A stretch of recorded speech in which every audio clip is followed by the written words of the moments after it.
Greetings and welcome to the Saco City Council meeting for Monday, March 22nd, 2021. Call the meeting to order at 6:30 p.m. Let the record reflect that all city council members are present, and with this also the city administrator. With that, I'd like to invite everybody to join us in the Pledge of Allegiance. The flag is located behind City Administrator Canrath. I pledge allegiance to the flag of the United States of America and to the republic for which it stands, one nation, under God, indivisible, with liberty and justice for all. Thank you, everyone. That brings us to item 4 on the agenda, which is general. There are two things on the general agenda, and that is A, a call for letters of interest for the Ward 5 council vacancy. The Saco City Council is now accepting letters of interest from Ward 5 residents who wish to serve on the City Council to fill a term set to expire in December of 2022. Each Friday, we'll release the names of the candidates who have submitted letters of interest. To date, we have received 2 letters of interest, Phil Hatch and William Gale. If you'd like to reach out to the candidates and ask questions, you can find their contact information on our website at sacomaine.org/newslist.php. Your elected officials are interested in getting your feedback about the candidates. You can participate in various ways: public comment during city council meetings, submit a letter of support to the council using council@sacomaine.org, or contacting city councilors individually. Interested candidates must submit a letter of interest to Michelle Hughes, city clerk, at mhughes@sacomaine.org, or at the city clerk's office at Saco City Hall, 300 Main Street, by 4 p.m. on Wednesday, March 24th, 2021. Submissions from interested candidates will be reviewed and discussed publicly during the city council meeting on April 5th. To learn more about the responsibilities of a city councilor or to view the ward map, please visit sacomaine.org/citycouncil.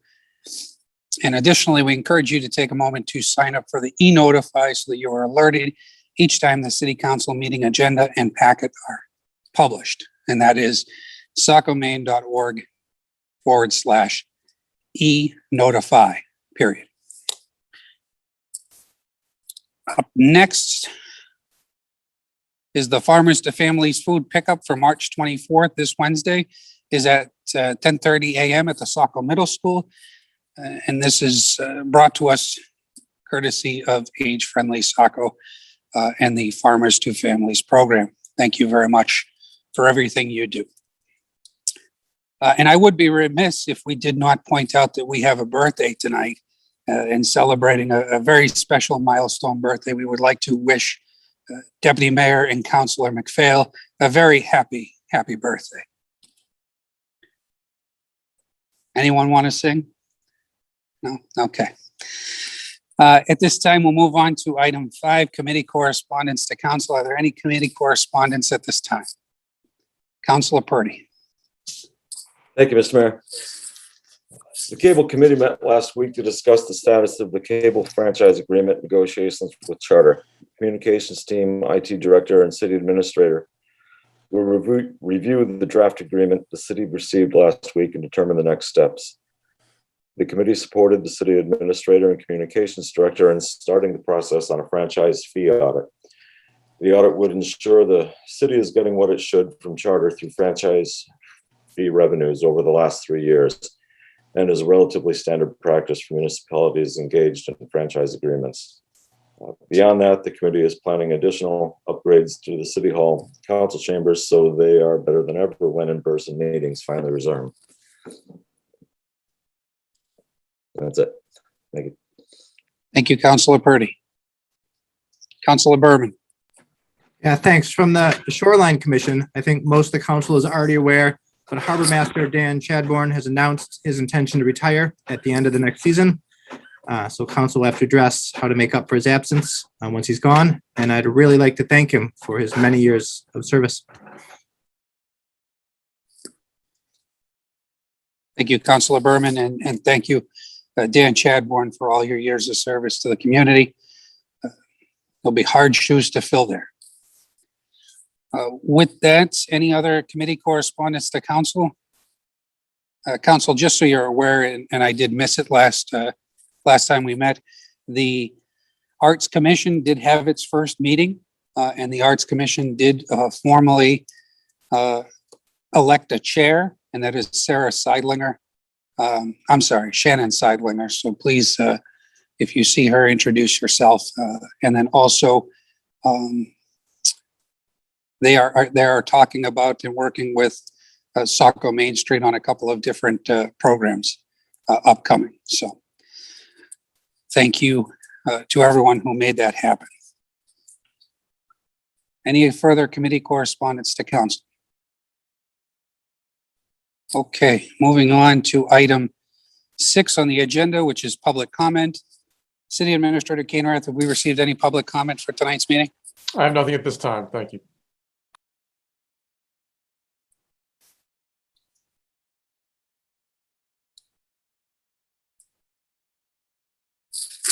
City Administrator Kainrath, that I did see an email from a Kelly Archer who asked for it to be read into the record.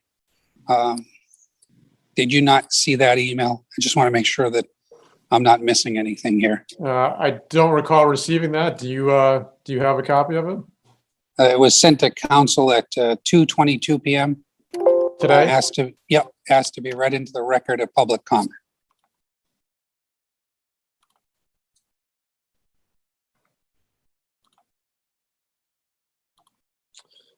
The last thing I have from Kelly is from March 11th. I'll forward you this. Okay, if you could.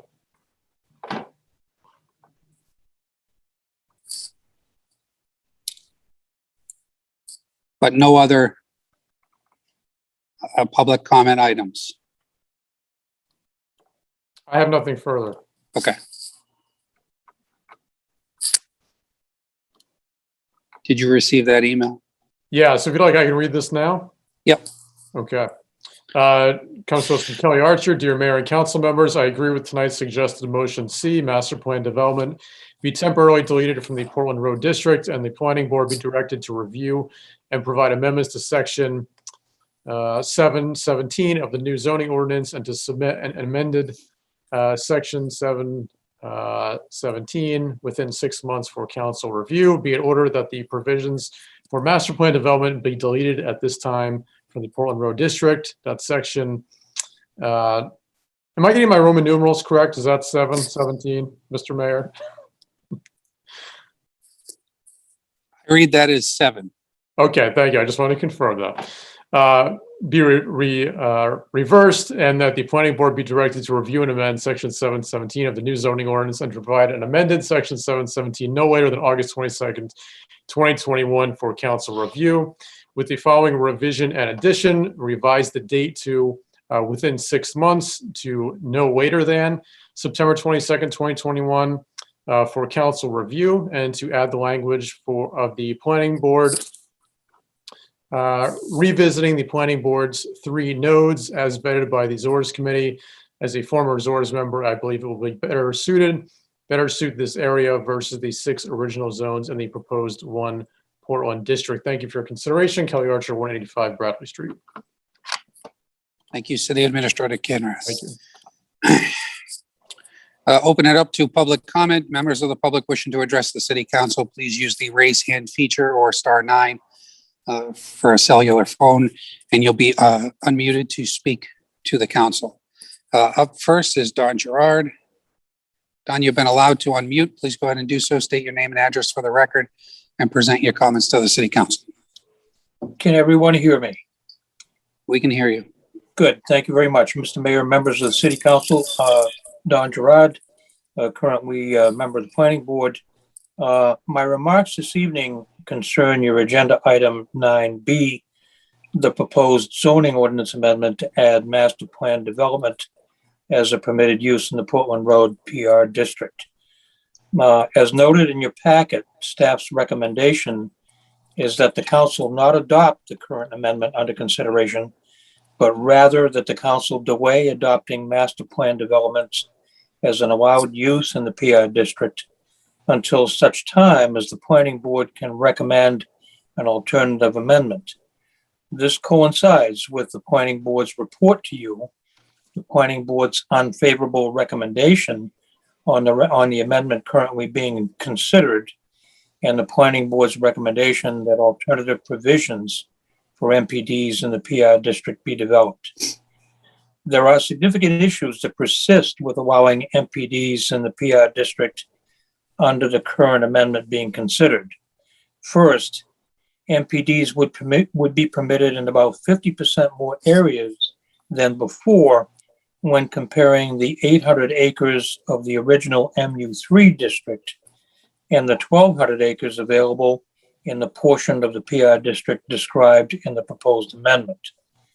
Second, maximum residential density for MPDs would triple when comparing the 14 dwelling units per acre allowed in the former MU3 district to the 43 dwelling units per acre permitted in the proposed amendment.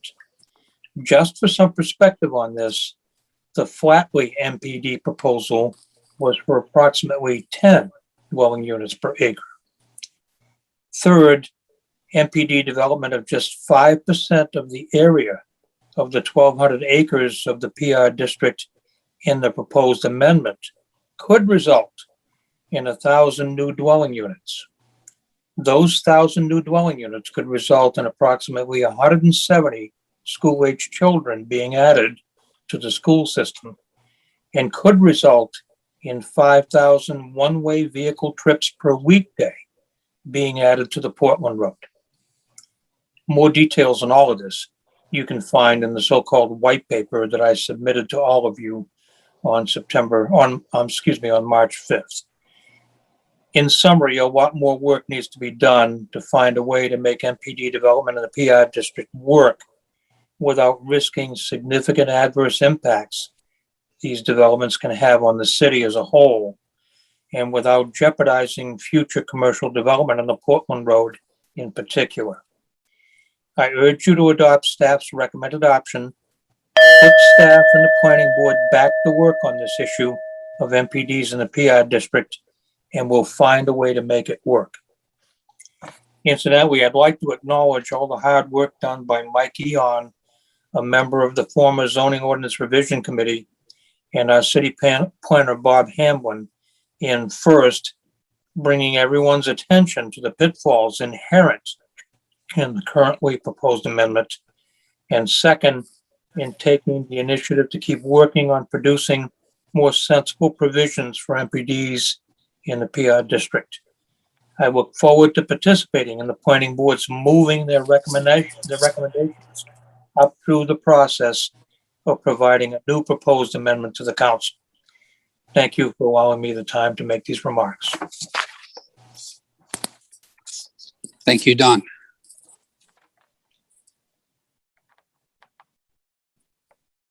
Up next, we have Philip Hatch. Philip, you've been allowed to unmute. Please go ahead and do so. State your name and address for the record and present your comments to council. All right. Am I heard? Can you hear my? Yep. Okay. Thank you. Thank you, Mayor Doyle. My name is Phil Hatch. I reside at 19 Evergreen Drive in Saco.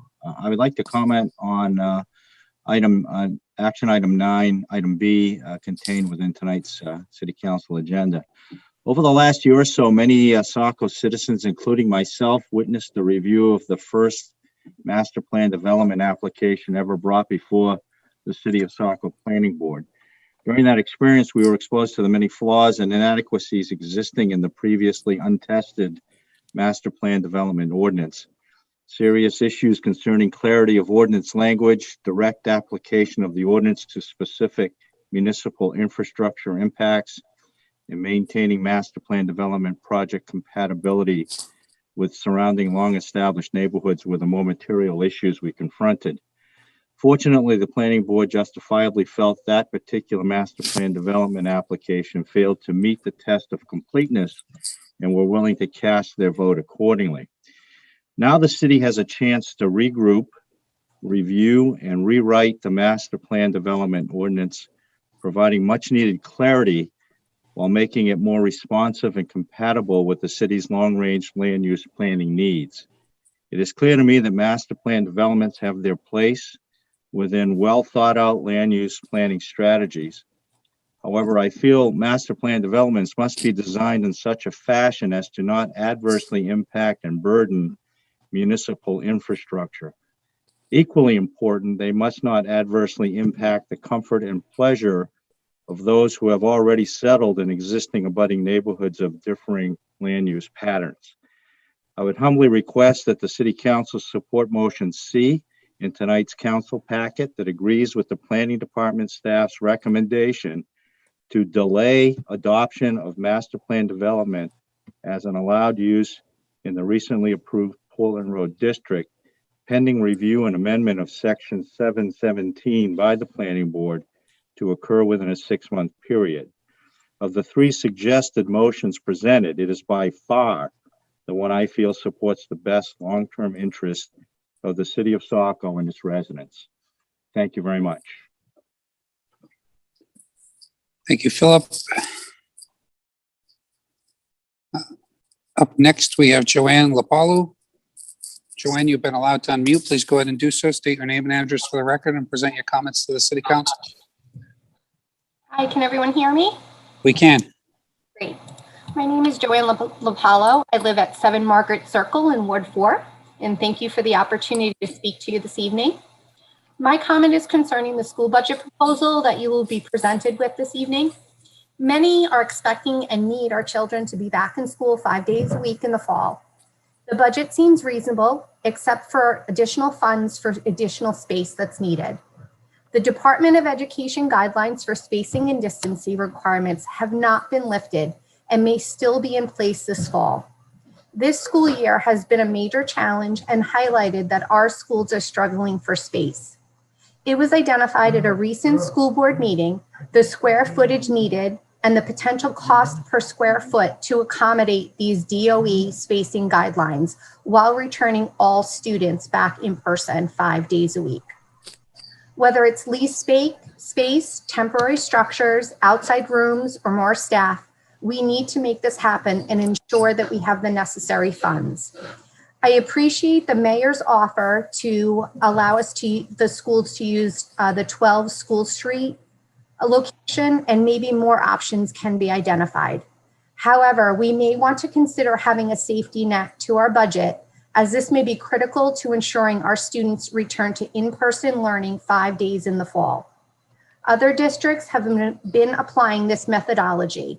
For example, Cumberland North Yarmouth announced $350,000 in safety net funds, and that was well received by their school board. While we can expect additional funding on the federal and state level, this is not a guarantee, and I'm unsure if Saco has been notified of the new ERSA funds that we can expect to receive and what we can use it for. Saco schools needs to prepare for the worst and hope for the best. We need to be thoughtful with the approach now while being reasonable with the impact to the bottom line. There have been increases to the school budget, and with those, that should definitely mean our students are back to school 5 days in the fall. And I hope that this budget being proposed tonight will get that done. Thank you again for your consideration. Thank you, Joanne.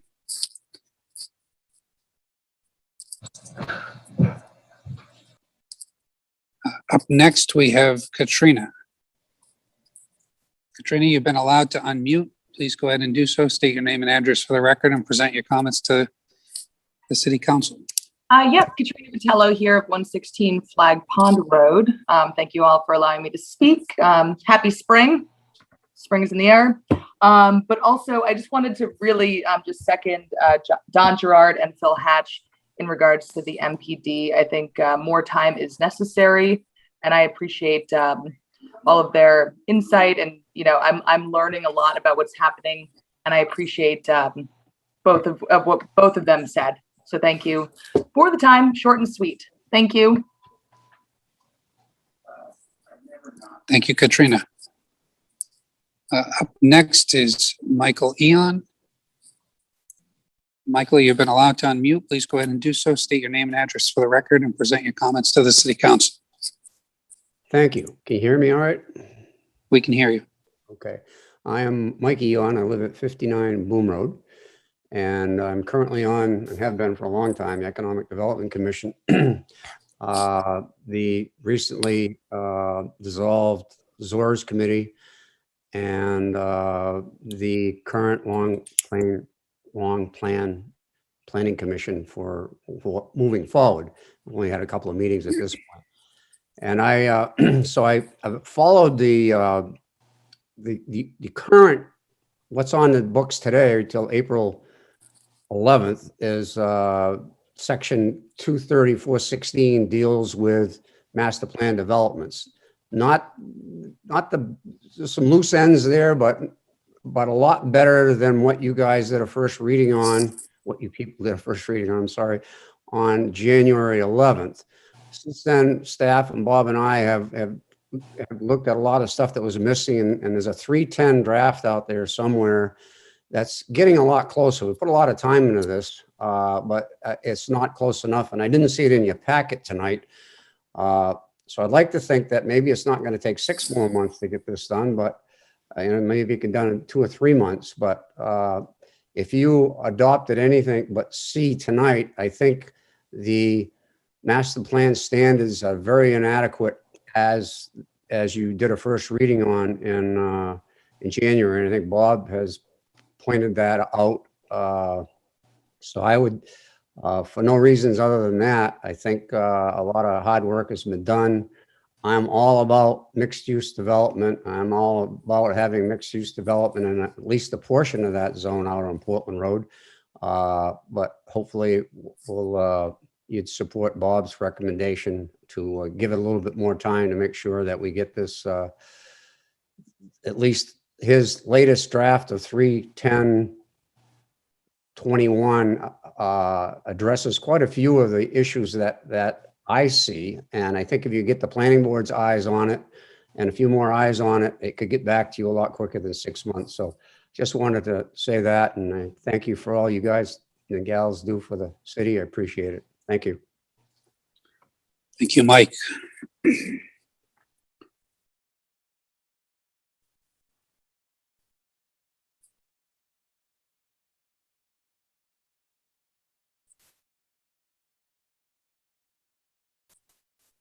Last call for public comment.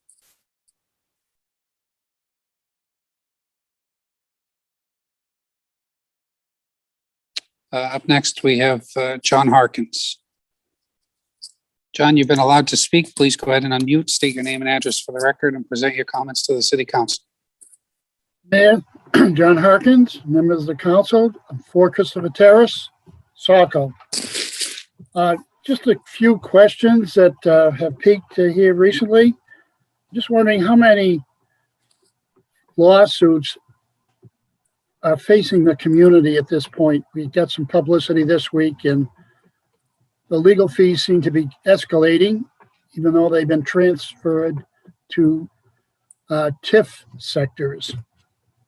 And secondly, I'd like to know what the final cost of the Public Works facility is now that it's occupied and CO has been given. And thirdly, the Hunter benefit receives approximately $50,000 from the city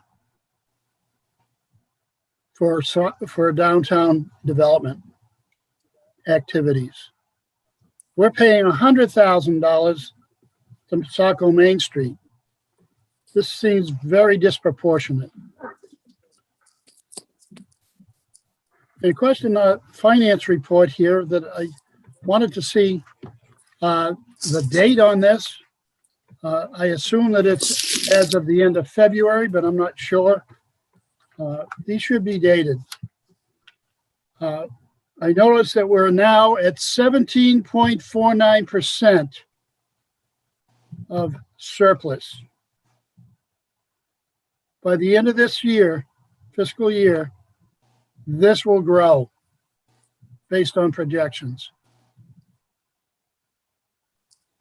Please keep this in mind when you're providing a budget to the taxpayers.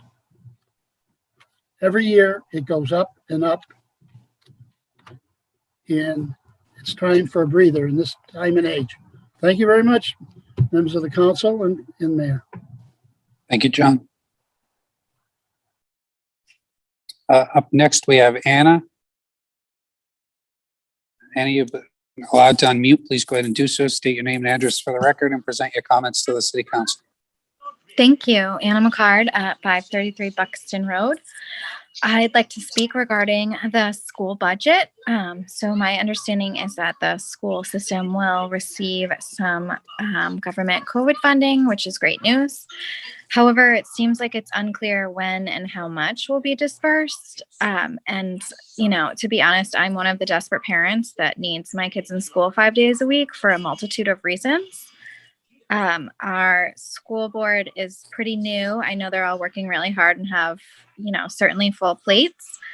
So my special request for all of you as counselors is to really, you know, be the steed in the ship that helps them steer and navigate through these uncharted waters and helps them, you know, get the leadership we need and help them work the budget so that we can have kids in school 5 days a week with appropriate staffing and space. So anything you can do to help coordinate or offer for them, I, as a parent, would greatly appreciate. Things, you know, are getting pretty desperate. Other towns are doing it. Other cities are doing it. There has to be a way. I think we have some great minds here and we just really need to put our heads together and everybody needs to work together to find a solution. The sooner we do it, the better so many people will be. Thanks for everything you do. I hope you all have a good night. Thank you, Anna. Up next, we have Barbara Coleman. Barbara, you've been allowed to unmute. Please go ahead and do so. State your name and address for the record and present your comments to the city council. Barbara Coleman, 386 Buxton Road. I would like to thank the finance director as well as the city administrator for putting out a budget that is readable and much more understandable than what we have had in the last 6 years. This is something that we've been advocating for, and it is great. Yes, it's 200 and some odd pages, and I understand, you know, where that comes from, but it really shows the public line by line where the funds go. And, you know, they can take a look exactly of where, you know, their taxpayers, tax money is going. And, you know, and can make suggestions from there. There is a process. It's either through your city administrator or through finance or even one of the counselors to make sure those comments get to the appropriate place so that you can get answers and all of that from the questions that you may have about the budget and all of that. So please take part as a community to finally look at something that is readable, and please take some thought to really think about how our budget is so that we can maintain the lowest rate that we can for all the taxpayers. Thanks. Thank you, Barbara.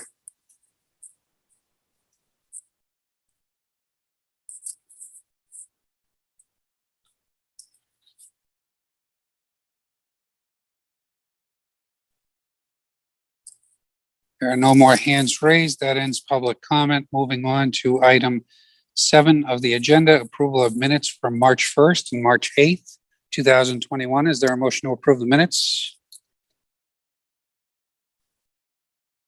So moved. Councilor McPhail, is there a second? Second. Councilor Purdy? Discussion?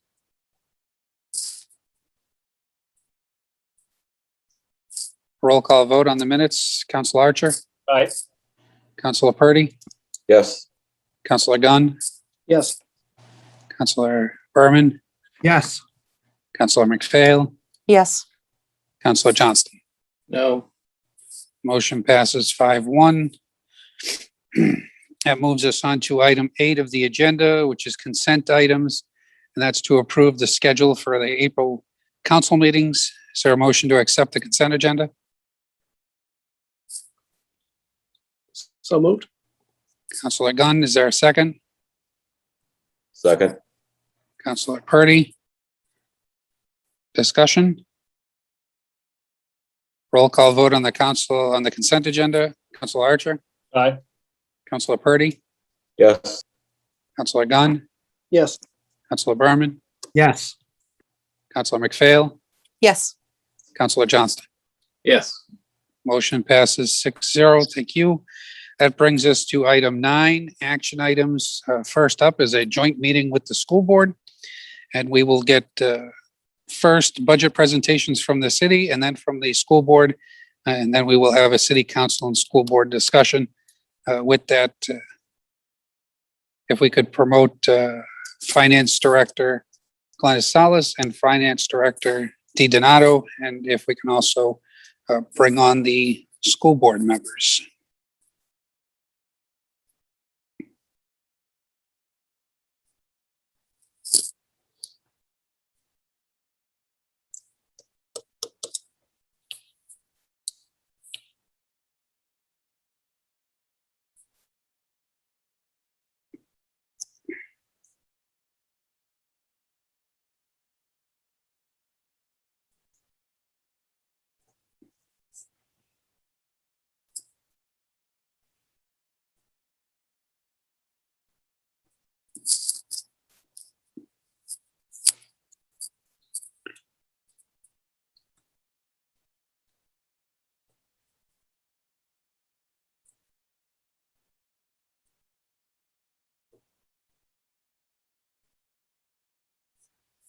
Welcome, school board members Shea, Preble, Richard, LaFortune, Tardif, Truman, and Johnston. Thank you for joining us this evening on a Monday night. Sorry it couldn't be on a Wednesday night, but well, thank you also to Finance Director Salas for joining us and also Finance Director Di Donato. So at this time, it is time for our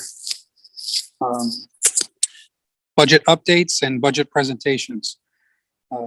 Finance Director Salas, would you like to go first, or?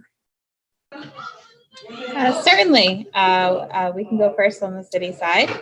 You may hear a little bit of background noise. Of course, I'm working from home, so I do apologize if anything's coming through the mic.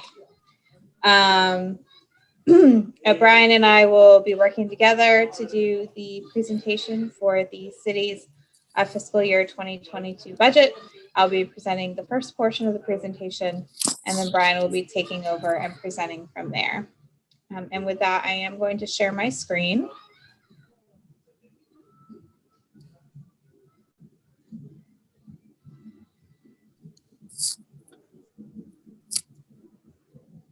Can you see the first page of the presentation?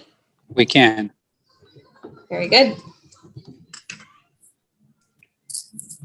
Okay, so a brief agenda for you. We are going to start with a fiscal year 2021 year-to-date budget update. Then I will move into the fiscal year 2022 budget overview. And then Brian, City Administrator Kane Ross, will be taking over for his portion of the presentation of the numbers.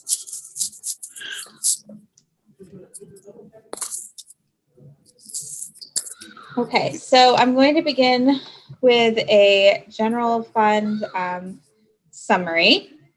The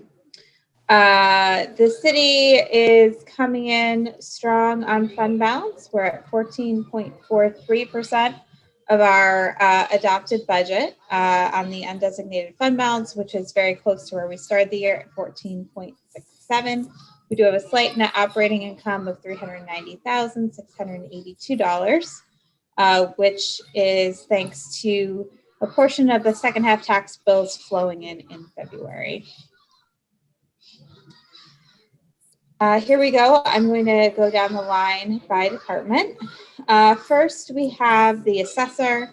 The assessing department is tracking about 3% behind forecast. That is related to contracted services. The city has received 2 of the 4 quarterly payments and paid them for the net cost of the shared city assessor. However, we are tracking a bit behind on the other miscellaneous contracted services that are budgeted in that department. Capital projects is tracking 27% ahead. That is largely due to that $600,000 encumbrance related to the purchase of the fire truck. I did just liquidate that encumbrance today, as we have remitted payment from our lease escrow account to the vendor. Additionally, the city paid much of the bond payments due April 1st in February. And so we're tracking a little ahead there as well. City administration, we are tracking 10% behind on city administration. This is largely due to some savings on the utility lines, as well as fees and memberships, which are tracking a little bit behind as well. City clerk tracking 16% behind forecast. This again is related to general assistance. Those lines have been coming in light due to additional federal assistance, which has been supplementing our local assistance with the various relief bills that have been passed. Code enforcement, pretty much right on track, just 2% behind budget. Communications department is tracking 12% behind budget. This is largely due to some software fees that haven't come in yet, as well as a newsletter print initiative, which wasn't completed this year, again, due to the global pandemic. Contingency is tracking 86% ahead of forecast and is in fact over budget for the year.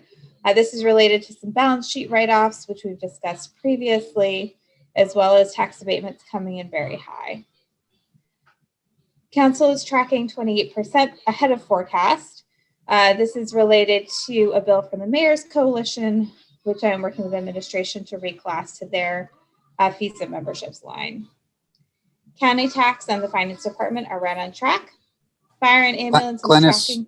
Yeah. Sorry to interrupt. Can we just so everyone's aware, in case you weren't, the Mayor's Coalition was previously funded for many years, and it was just funded out of a different line item. Yes, so that's just, correct. I just want that to be made aware. That's not a new initiative. It's an initiative that has been ongoing for, I want to say 6+ years. Yes, correct. So it was billed out of council, unlike in previous years, but we're going to be moving that to the administration budget because we found some space for it in one of their line items. And the plan is to continue to bill out of it. Nope, that's okay. Appreciate the clarification. So the fire and ambulance department is tracking 4% behind forecast. This has to do with some compensation from the federal government on COVID related time off expenditures, and also some workers' comp and short-term disability payments, which are offsetting overtime. Fringe benefits is tracking 7% ahead of forecast. That is related to an additional payment on our health insurance premiums. We've paid 9 bills through February, which is the 8th period of the year. So that line will come in line by the end of the year. Grants and reimbursements, we have $90,000 in expenditures related to the Keep Maine Healthy grant. The revenue for that grant was received in fiscal year 2021. And so then fell to the unassigned fund balance, which is where the funding to cover these expenditures are coming in this fiscal year. Human resources is tracking 13% behind. That is related to several initiatives that are underway, but we simply haven't received the bills, such as the wage and salary study. Information technology is tracking 16% behind forecast. This is largely due to some software license fees, which we have not yet received the bill for. Insurance is essentially on track. Parks and Rec expenditures are 24% behind forecasts. This is related to programming, which has been more limited in the past year. That under those savings on the expense side are offset by reduced revenues. Planning and economic development is tracking 20% behind forecast. Again, several projects underway. We simply haven't received the bills yet. The police department is 7% behind forecast. Some of these savings, most of this is due to open positions. The open positions are set to be filled, but not until, a couple of them may not be filled until near the end of June. Again, these savings on the expenditure side are somewhat offset by some lower than forecasted revenues. Public Works is tracking 12% behind forecast. This is largely related to the paving schedule. Most of the paving funds will be expended in the next couple of months, and also some credits on COVID-related paid time off. The school budget is 12% behind forecast. That's simply an issue of timing. The monthly transfer was not booked in February. I'm working with our internal auditor to correct that matter. The solicitor, 41% ahead of forecast. We only have about $9,000 left in this line. Additional bills will be paid out of contingency. Supported entities, 6% behind forecast. A handful of support entities have not yet expended their annual allocation. Are there any other questions or points of clarification on the expenditure side for the general fund?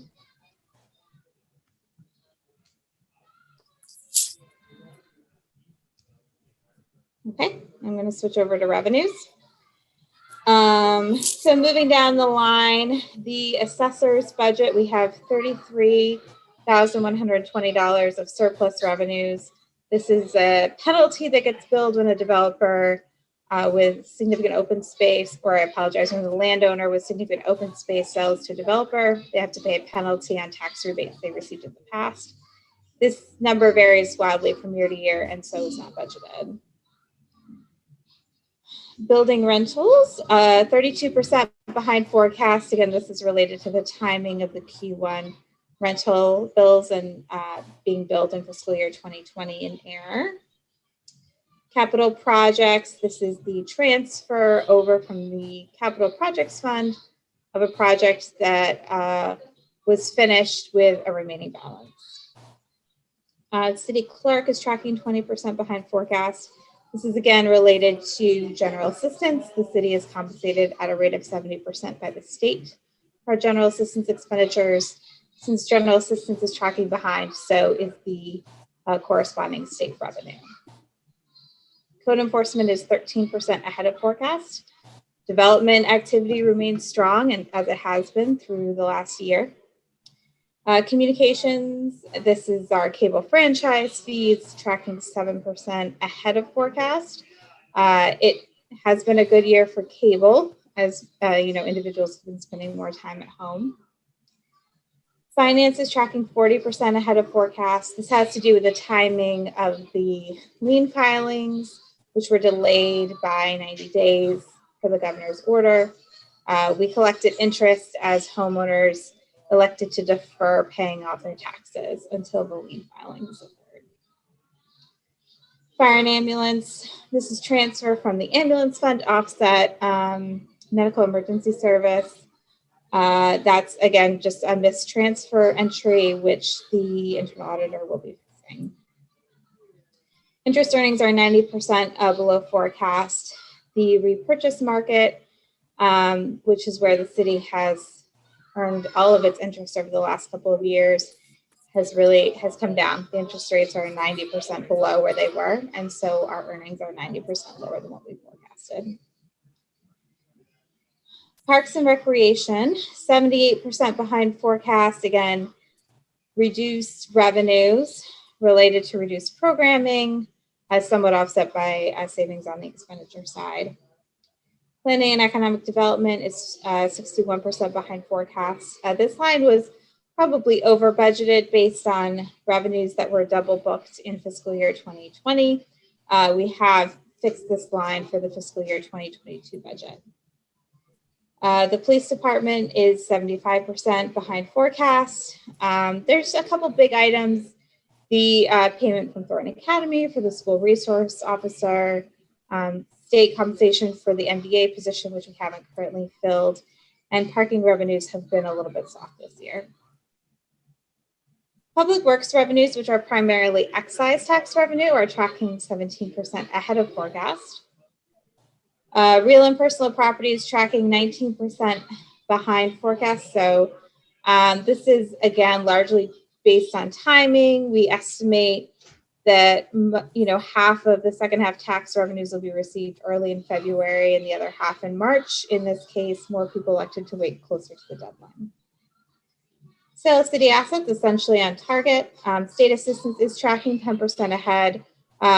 State revenue sharing has remained strong in fiscal year 2021, stronger than anticipated, as Maine has led the nation in economic recovery through the global pandemic. And finally, we do have some surplus revenues on our unallocated line in the amount of about $7,000. Are there any questions about the year-to-date budget report?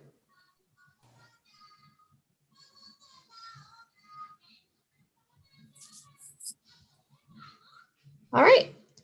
In that case, I'm going to turn over to the fiscal year 2022 budget.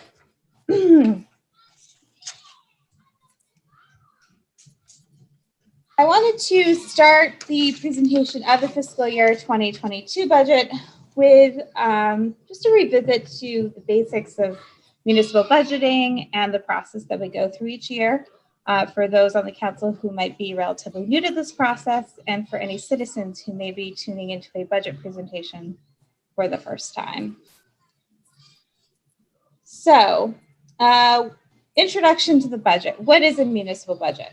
A municipal budget is all the expenses and revenues that the city of Saco needs to provide quality services to its citizens for a full fiscal year. What is a fiscal year? The city's fiscal year is July 1st to June 30th every year. The year is the year of the last day of the year. So for example, fiscal year 2021 goes from July 1st, 2020 to June 30th, 2021. Fiscal year 2022 goes from July 1st, 2021 to June 30th, 2022. What is the property tax rate?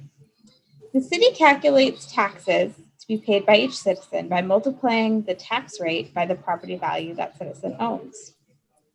What is the mill rate? So sometimes we say property tax rate, sometimes we say mill rate. The mill rate is the property tax rate per thousand of property value. In fiscal year 2021, the mill rate was $19.67. The mill rate is calculated by the city assessor based on the total valuation of the city versus the school and municipal appropriations.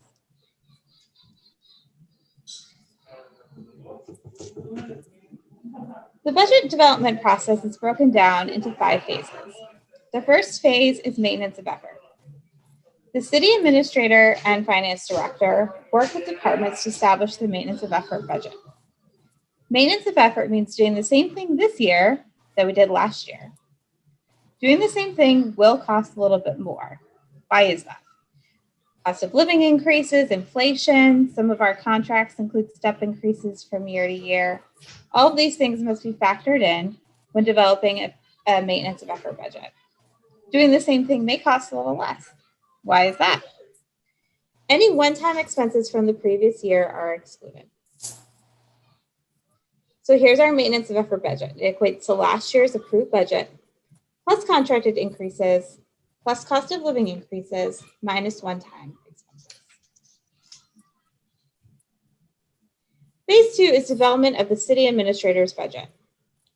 In addition to the maintenance of effort budget, departments may submit requests to expand services or increase their department size. We call those service enhancements. These may be submitted based on increasing external regulatory pressure or requests from citizens or counselors for expanded services.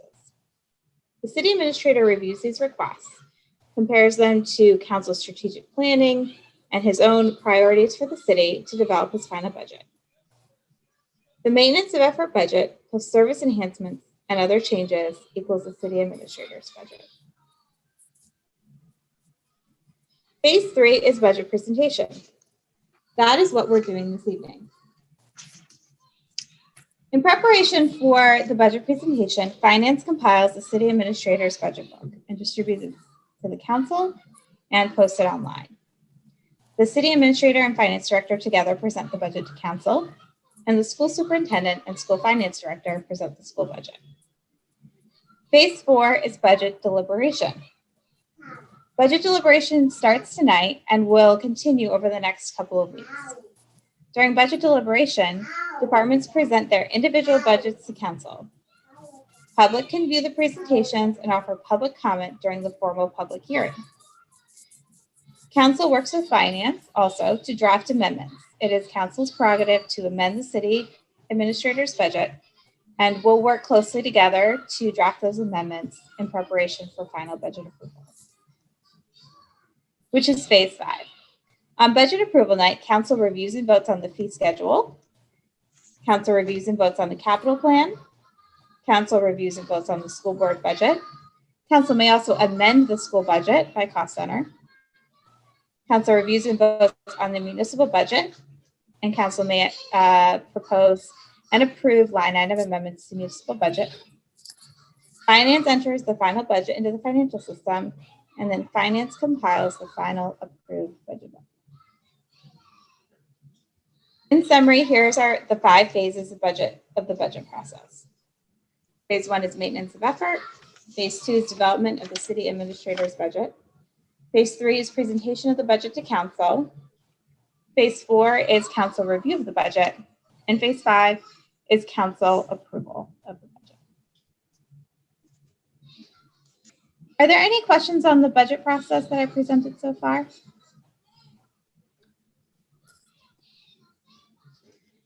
I wanted to provide a quick overview of the budget book. On Friday, the Finance Department did issue the City Administrator's Fiscal Year 2022 budget book. This book is 240 pages long, which can be a little bit intimidating. So I'm just going to take a couple minutes to walk through each section so the City Council has a sense of what is in these sections and how to read them. The letter of transmittal is written by the City Administrator as an introduction to his budget. It provides an explanation of what was or was not approved in the budget and why.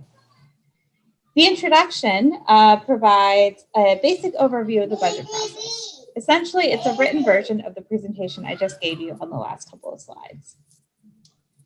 Section 1 contains an introduction to the City of Saco, including demographic information, contact information for elected officials, and an organizational-wide chart. Section 2 contains several tables that summarize the data in different ways. This is the fiscal summary section. The reason that you'll see a number of different tables in this section is simply to provide a couple of options for the reader on how to analyze the municipal budget. The section also includes the fee schedule, a count of headcount, and a forecast about where the city anticipates its unassigned fund balance to land at the end of fiscal year 2022. Section 3 is the 5-year capital plan as required by city charter. This is also the part of the budget book where the city presents its schedule of debt service for the next 5 years and any new debt for the coming fiscal year. Section 4 is the department budgets. Department heads have worked very hard on some written introductions to each of their departmental sections, which provide council with a written overview of successes and challenges that each department is facing. The section also includes a summary table with all line items consolidated into 15 categories. This provides you with the chance to compare the departmental budgets between each other to understand what the cost drivers are. Section 5 includes other budgeting units such as fringe benefits, contingency, and insurance. This is also the section where you can review a complete list of all of these supported entities funded by the City of Saco, as well as the funding request letters that these supported entities submitted as part of the budget process. This is a great section to hear more about the hard work that some of our local organizations are doing in our community. Section 6 is for other governmental funds. So the city does maintain a number of governmental funds for reporting revenues and expenditures that relate to specific non-tax funding mechanisms with special controls. The section includes summary reports only for those funds that have expenses or revenues budgeted in 2021. The last section summarizes the budget for the Water Resource and Recovery Department. Water Resource Recovery Department revenues and expenditures are actually budgeted in a special kind of way, separate from the general fund. This is because the amount that users pay is directly related to their usage of the city service. For this reason, the Water Resource Recovery Department is budgeted and reported more like a private sector enterprise. However, council still approves the WRD budget and rates on an annual basis. So I know that was a lot of information for this one slide. Are there any questions about the sections of the budget book?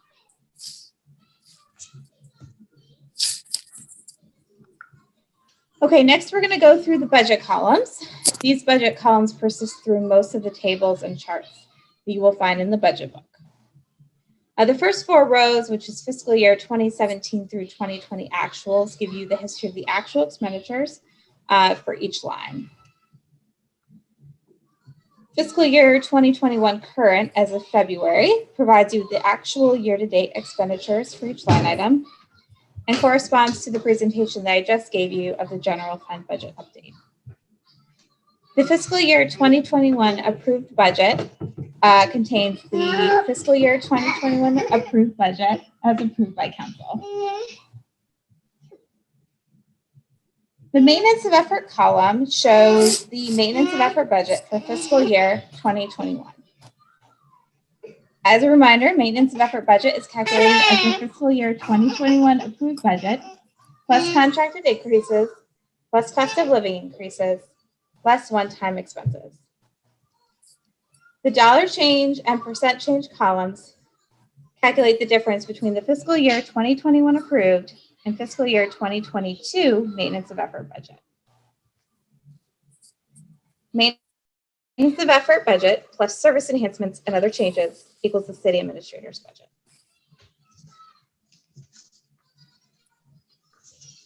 Just a couple of tips on how to read this budget book. Again, 240 pages, stacks and stacks of numbers that can feel a little bit intimidating. As you go through each table, I recommend starting with the total numbers at the bottom. This will give you the big picture in terms of how much is changing from fiscal year 2021 to 2022.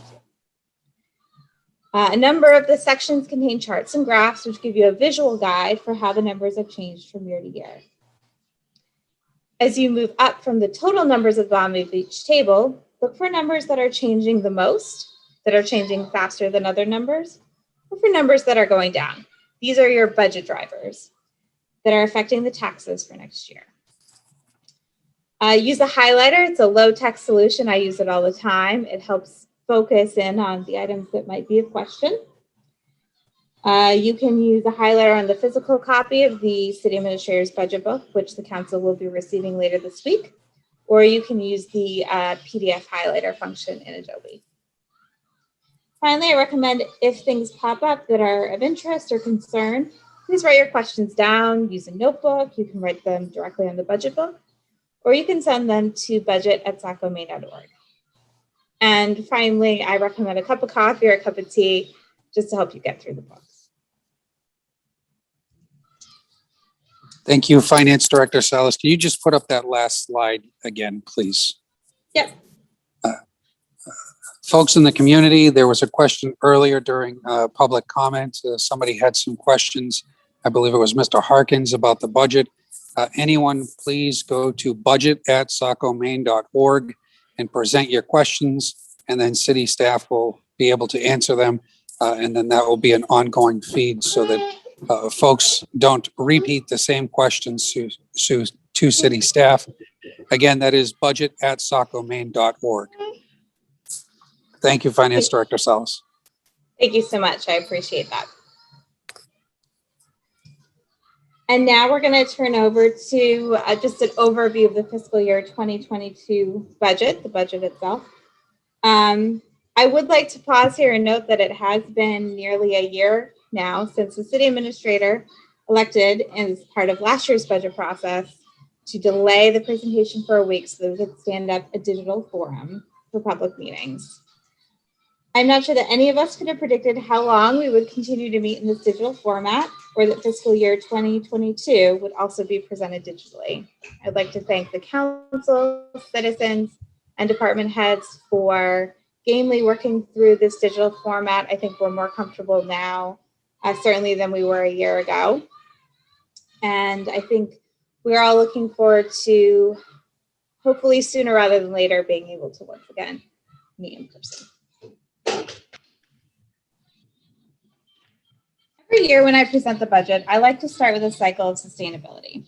The cycle of sustainability is a model that I developed in order to contextualize the complicated interplay between population growth, property valuation, and tax rates on municipal service levels and financial health. I find it to be a useful tool for visualizing challenges that we may encounter from year to year as part of the budget process. The cycle of sustainability starts with best-in-class city services. That's things like strong infrastructure, safe neighborhoods, and great schools. These best-in-class city services were further prioritized by Council's strategic planning exercise in January of 2022.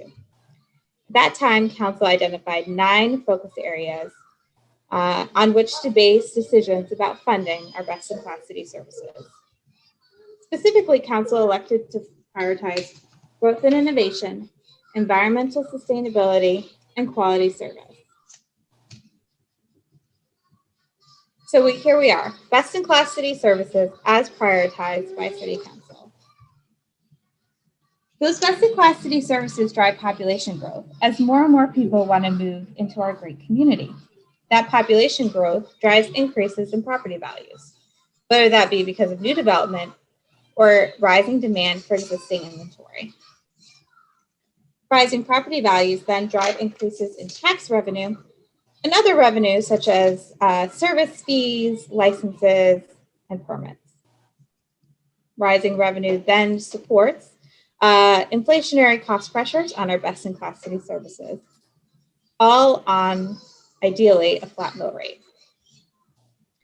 As you can see, over the last 7 years, the City of Saco has been successful in maintaining a relatively stable mill rate.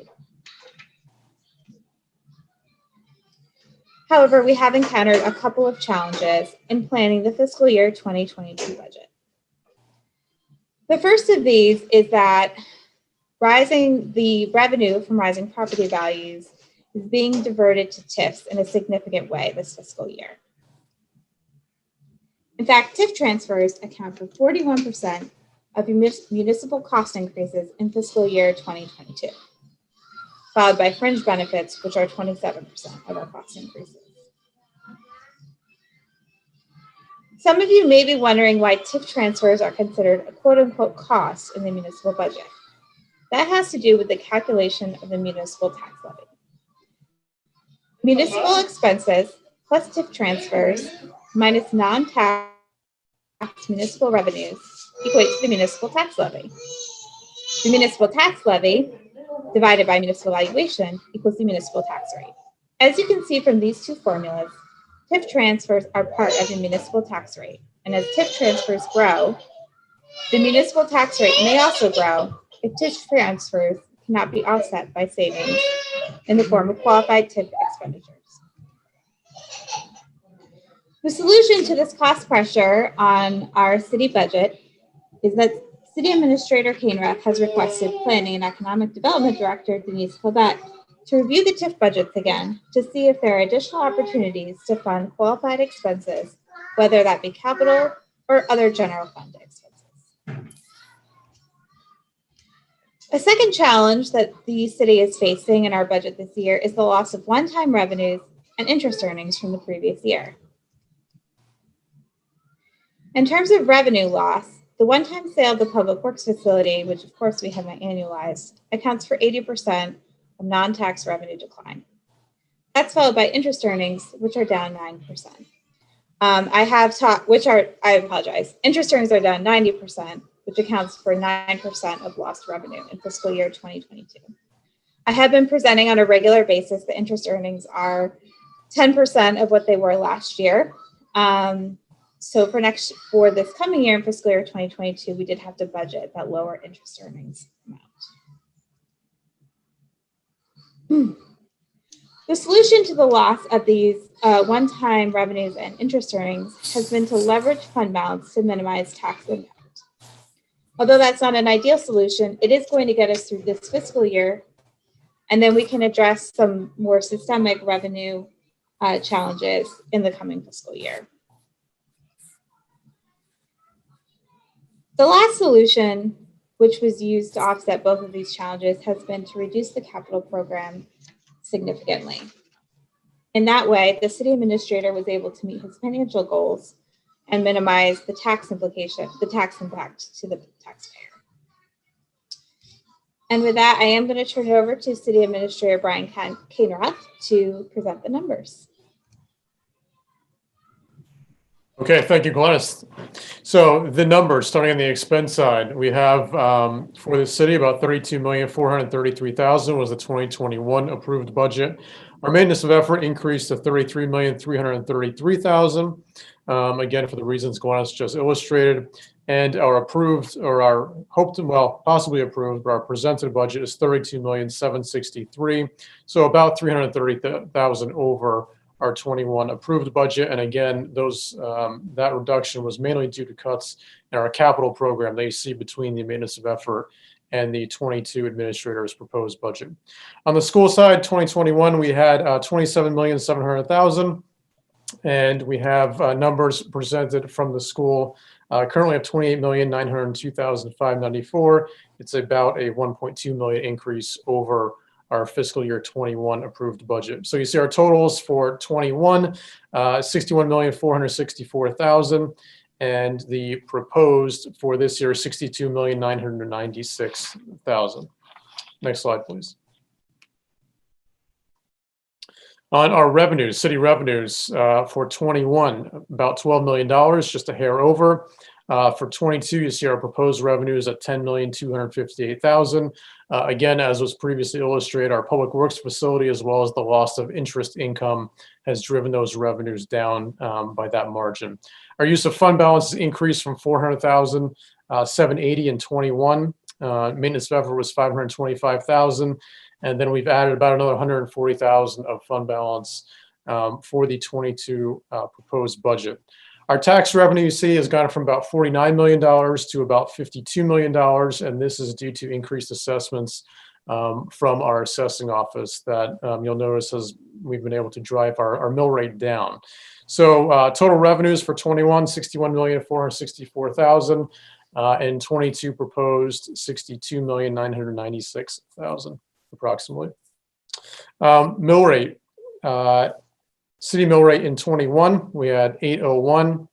Our maintenance of effort mill rate was at 823, and the proposed is at 797 on the city side. These numbers were recently further revised by the assessing office, but we will dig more into these. On the school side for 21, it was 1113 for the 21 approved budget, and we're at 1053 for the proposed.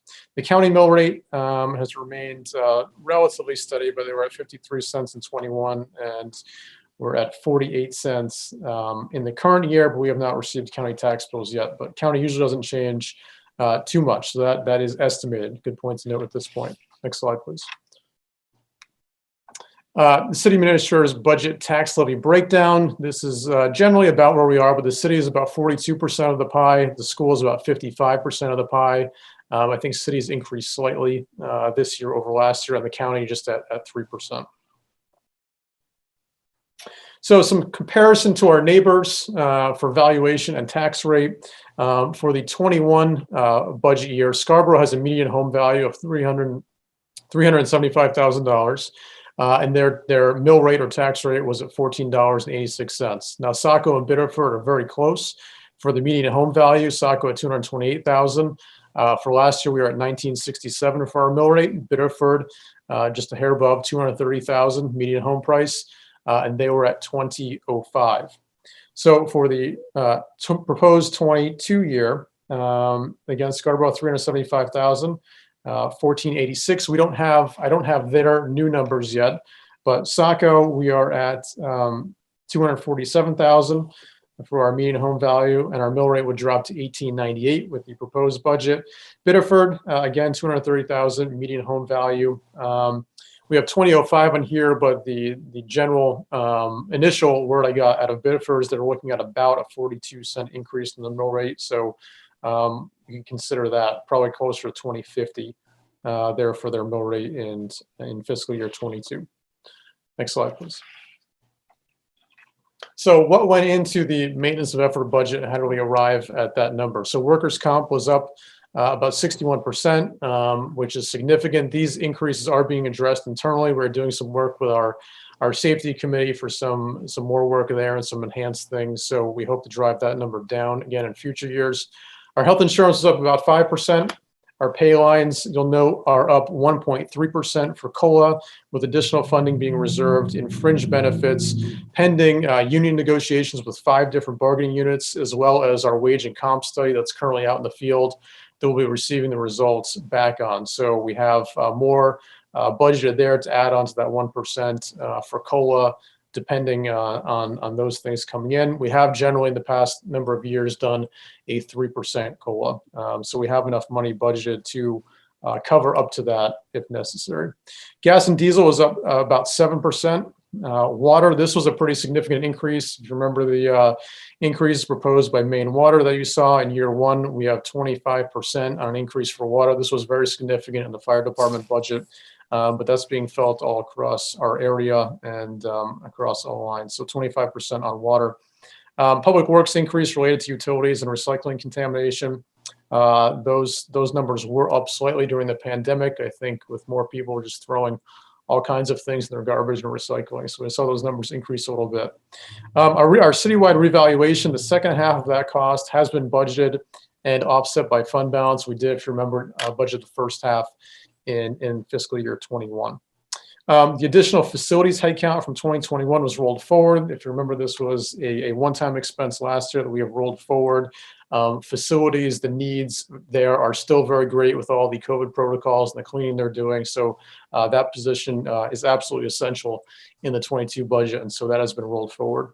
TIF transfers, as Glenn has talked about, are up 25% year after year. And the increased valuation from our assessor's office has further contributed to that expense of the TIF transfers. Next slide, please.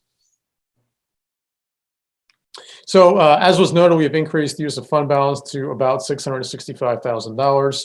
Our capital plan was curtailed significantly by $775,000 in order to reduce costs and try to mitigate impacts on the mill rate. We have approved some service enhancements. The vast majority, I will say, were denied, but the ones that were approved had to be, they were identified to reduce internal organizational risk, supported by external assessments, or ones that did not affect the tax rate. So the standards were quite high this year. I believe there were only 5 that were approved that will contribute to ongoing operational expenses. So it was very lean this year. Requested additional analysis of TIF funds, capacity for supporting unfunded needs. So as was mentioned earlier, Director Colvette, myself, Glennis, we will all be further examining the budget to find out if there are other opportunities where costs can be covered with additional TIF monies. So a further breakdown of our use of fund balance, $225,000 was the second half of the budgeted cost of the property revaluation, $300,000 to offset the capital plan, $85,000 to offset general tax increases, and $55,100 for other miscellaneous one-time expenses. So again, that use of fund balance about $140,000 up over last year. Capital plan.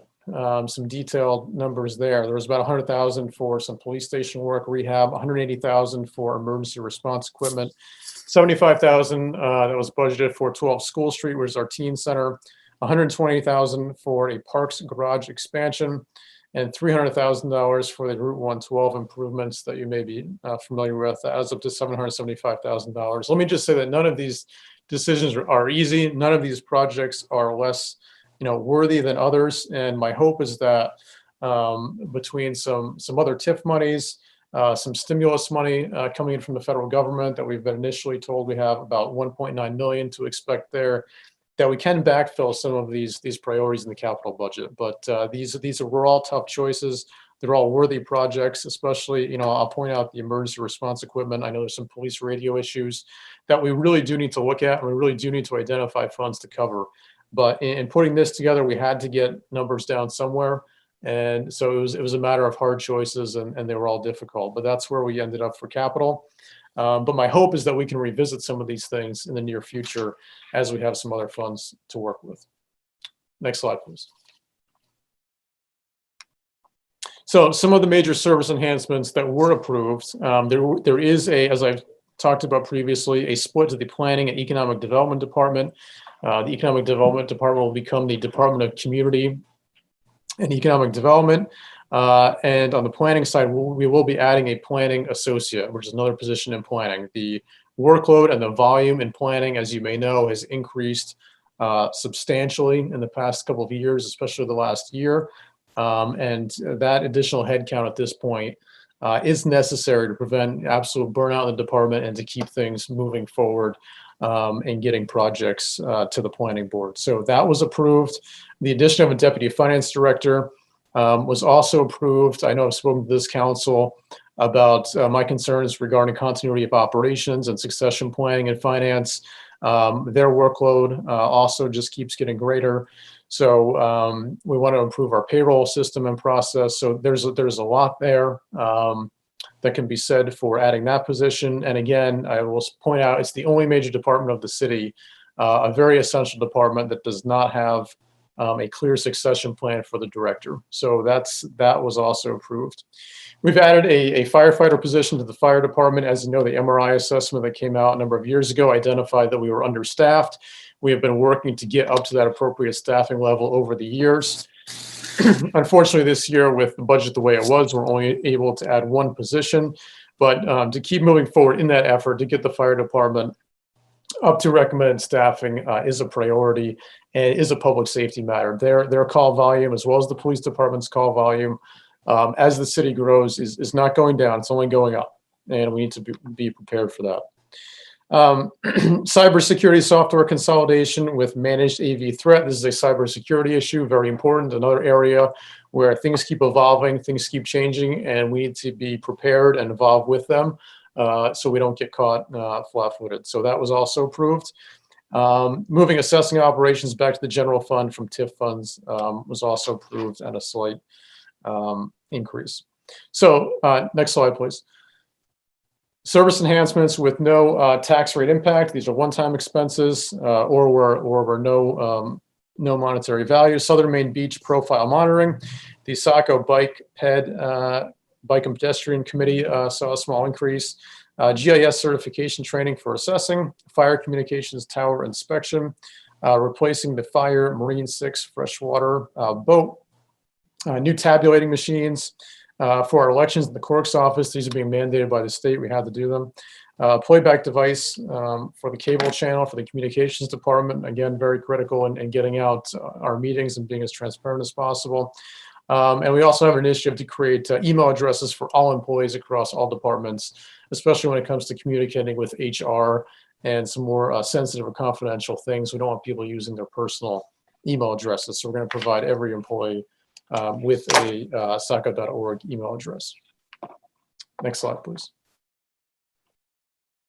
So going back to our council focus areas, as was pointed out earlier, we did this exercise last year. Growth and innovation was our #1 priority, followed by environmental sustainability, followed by quality service. And on the next slide, we'll see how we stacked up in this budget. So our growth and innovation was 31%.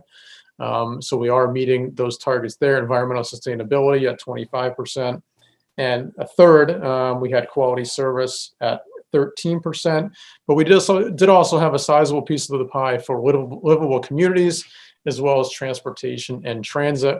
I do just want to point out to the public that these things get categorized, into the pie, but I will just say that it doesn't mean that we don't care or prioritize financial stability at 0.38%. Or transparency and engagement at 1%. We do obviously prioritize these things too, but this is how it kind of shook out in this year's budget. Next slide, please. So as you may know, the council is authorized to amend the city administrator's budget, of course.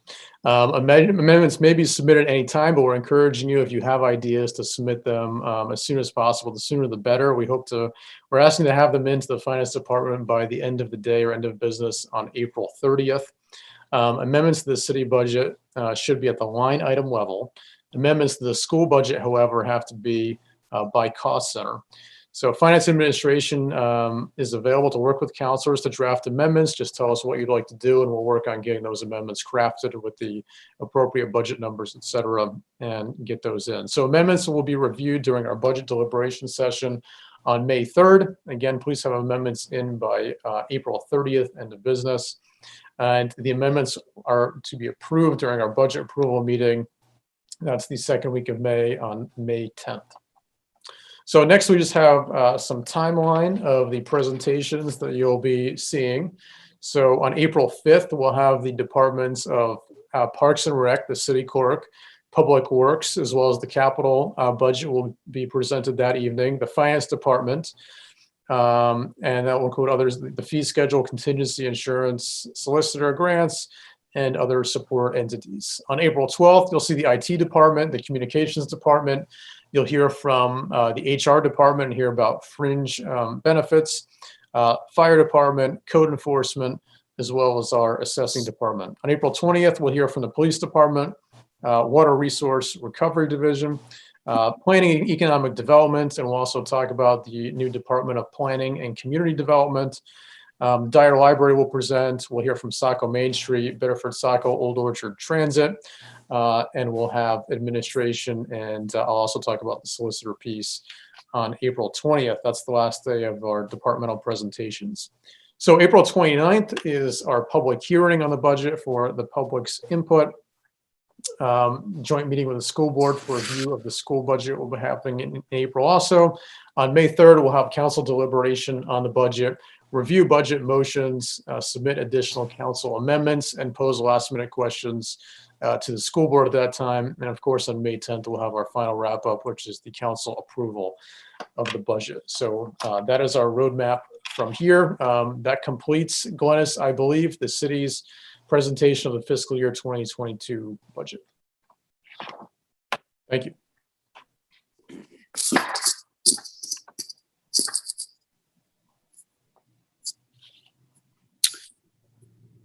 City Administrator Kainrath, Finance Director Salas, thank you very much for the presentation. Are there any questions regarding the material that's been presented?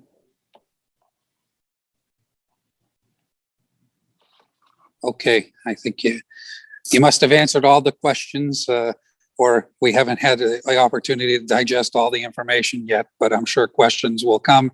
Again, for questions on the budget, please use budget@sacomain.org. With that, I believe we were with Finance Director Dee Donato from the schools. Thank you for joining us this evening, and you're going to walk us through a presentation of the school budget, where we stand. Excellent. Thank you very much. Everybody hear me all right?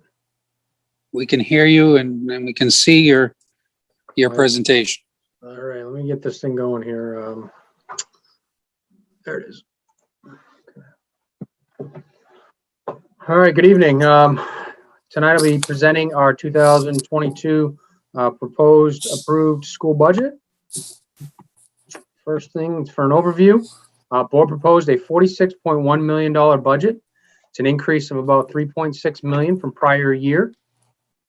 Tax implication for based on the expenditure increase is just over $1.2 million to the tax base. As Glennis stated earlier, or actually I believe it was Ken Rath, it's a 53-cent reduction in school mill rate proposed currently. I know that calculation isn't final, but that's currently what's being proposed.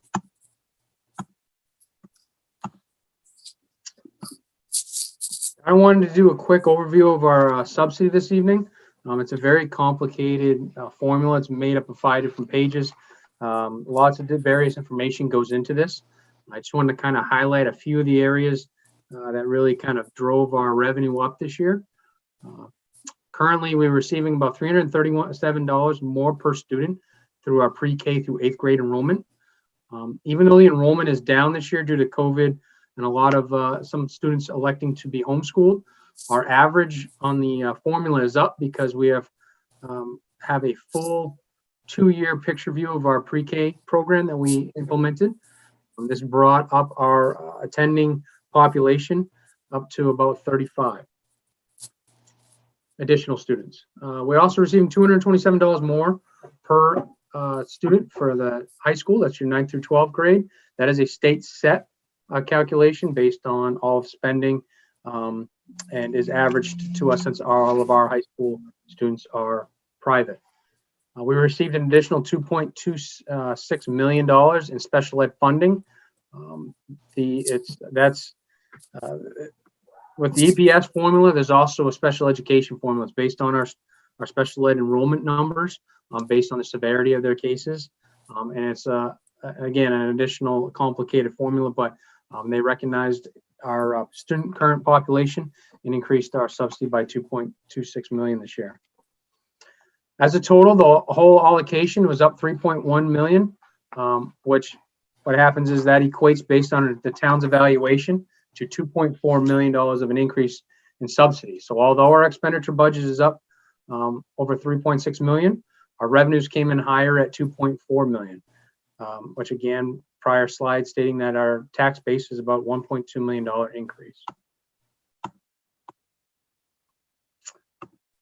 Talk a little bit about where we anticipate our ending fund balance for this fiscal year. Our 2020 fund balance was a deficit of $995,000, just under 1 million. We anticipate a surplus in both our expenditures and revenue based on the forecast picture through February of about a $450,000 subsidy. I'm sorry, $450,000 surplus. That is obviously subject to change. A lot can happen between now and the end of the year, but I feel very confident around $450,000 to help reduce our negative fund balance at the end of 2021 by just over $500,000.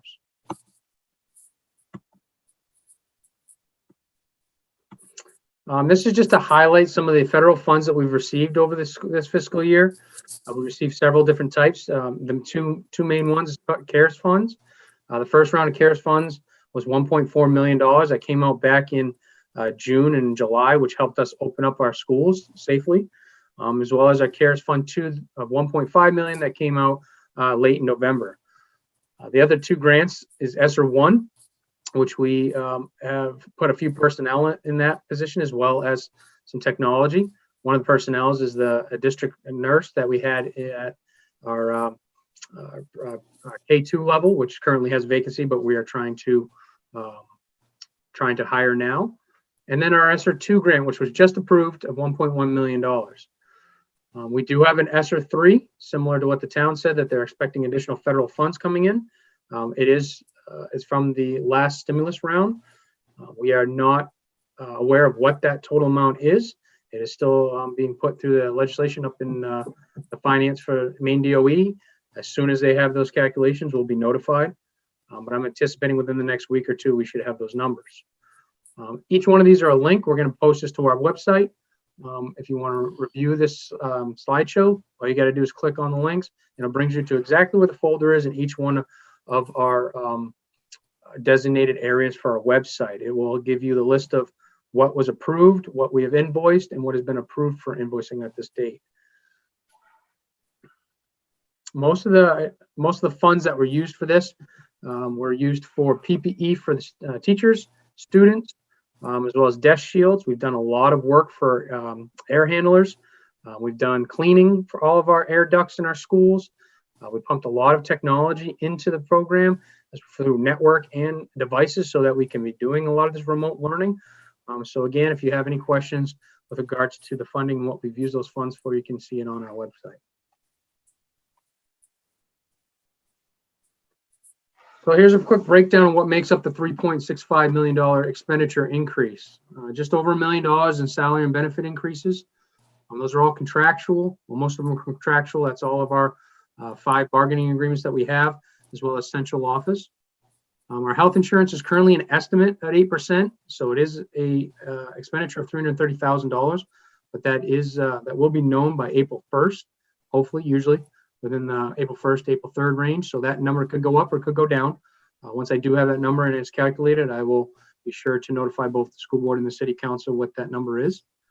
Our TA tuition for public schools and special education is up from prior year of $428,000. That's based on estimated student enrollment, as well as the MAT increase estimate and our special ed expenditure costs that we anticipated prior to discussions with TA. Our operations maintenance budget is up $125,000. I do want to highlight this. This is only maintenance projects. There is no capital improvements. In a few slides later, you'll see what those maintenance projects entail, but we do not have any capital improvements listed in this year's fiscal budget, as we have not had much over the last several years. A large driver in the technology department is our Saco Middle School computer leases. This is in the past has been funded by the state of Maine.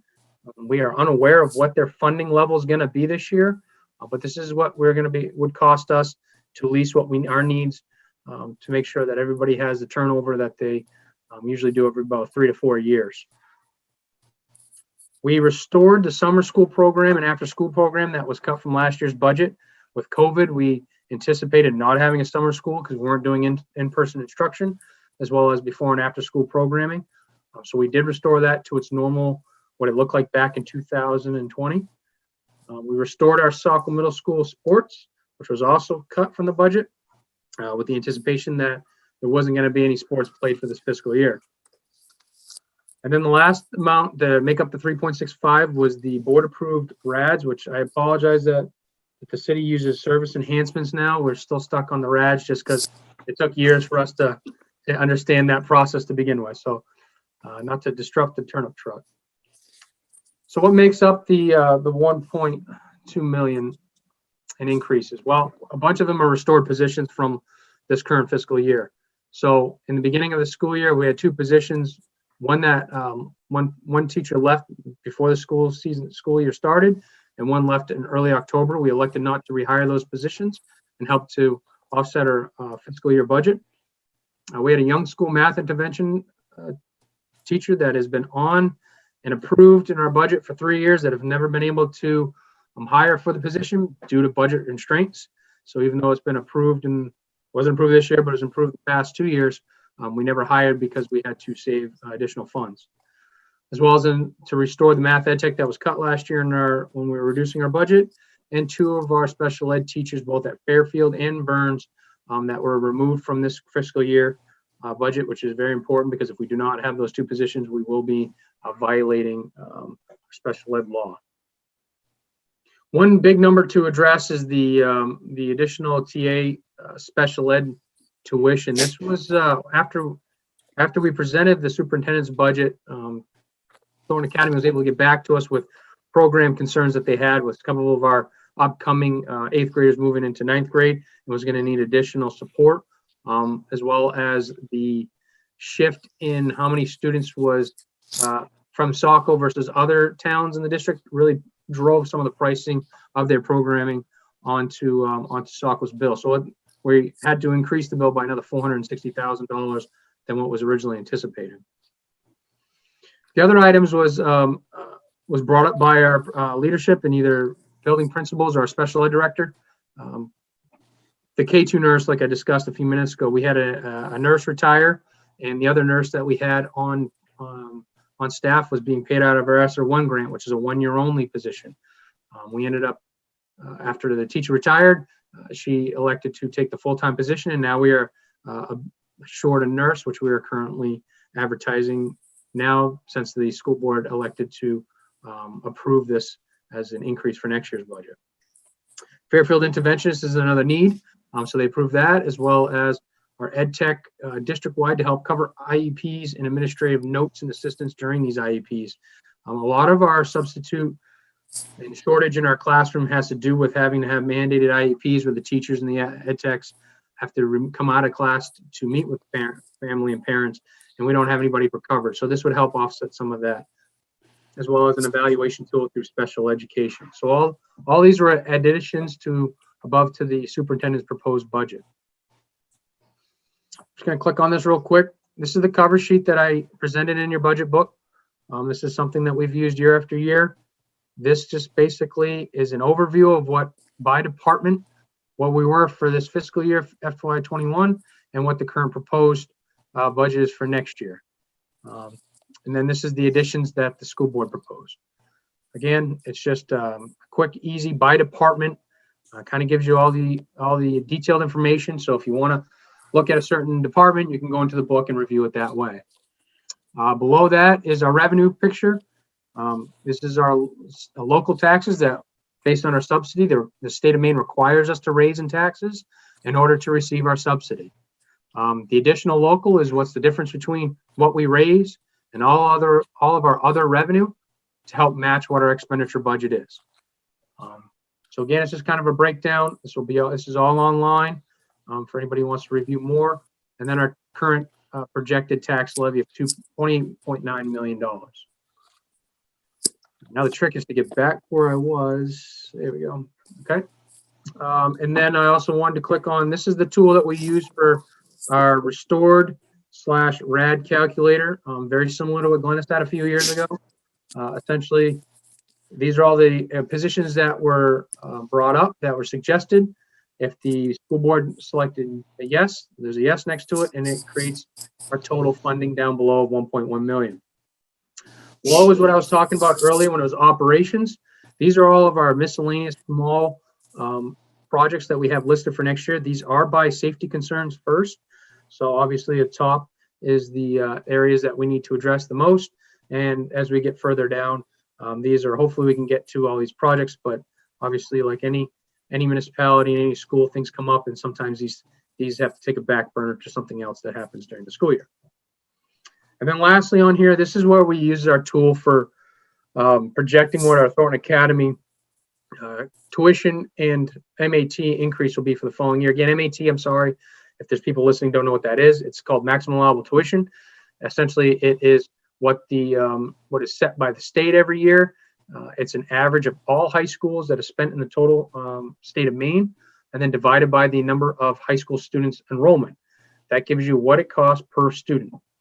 So essentially what we do is right now our 2021 fiscal year cost, I apologize, I should say 2021, not 2020, is $11,275. That's per student.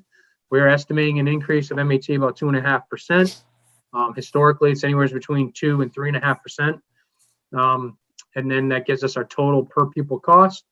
Our current enrollment for next year projected. So what we do is we take all of our 8th graders, we take all of our TAM students in 8th grade, and then we take any St. James students, we add them to our 9th grade, and then we subtract our 12th grade and add up our total population. So currently, based on enrollment, is 904. However, we have large fluctuations every year, mainly in the freshman class. You know, a lot of students, if they want to attend Thornton Academy, they'll move in as a freshman, and we do have a fluctuation. This year, we had a fluctuation of 19 students, I believe. But anyway, this is how we calculate it. This does represent, like I said earlier, a $339,000 increase to the regular ed TA tuition and a total increase to our budget. So this is all information and data that will be available online for you to review more. If you have questions, please reach out. This is just a quick synopsis of where our funding increases went based on our cost centers. As you know, as city council members, you vote on the 9 different cost centers. And this is where the increases occurred. Majority of it is in special education. The second highest is obviously regular instruction, the 2 main areas. Other areas such as student and staff and data, which is usually your library, your guidance. And then we have your system, your school administration, transportation, and facilities. So it just kind of gives you a quick idea of where the increases occurred for this upcoming school year. That is it for our presentation, kind of short and sweet. I know it's a lot of information, but again, all this will be posted online as well as all the budget reports, and I'll be more than happy to answer any questions to the public and any council members or school board as we continue this process.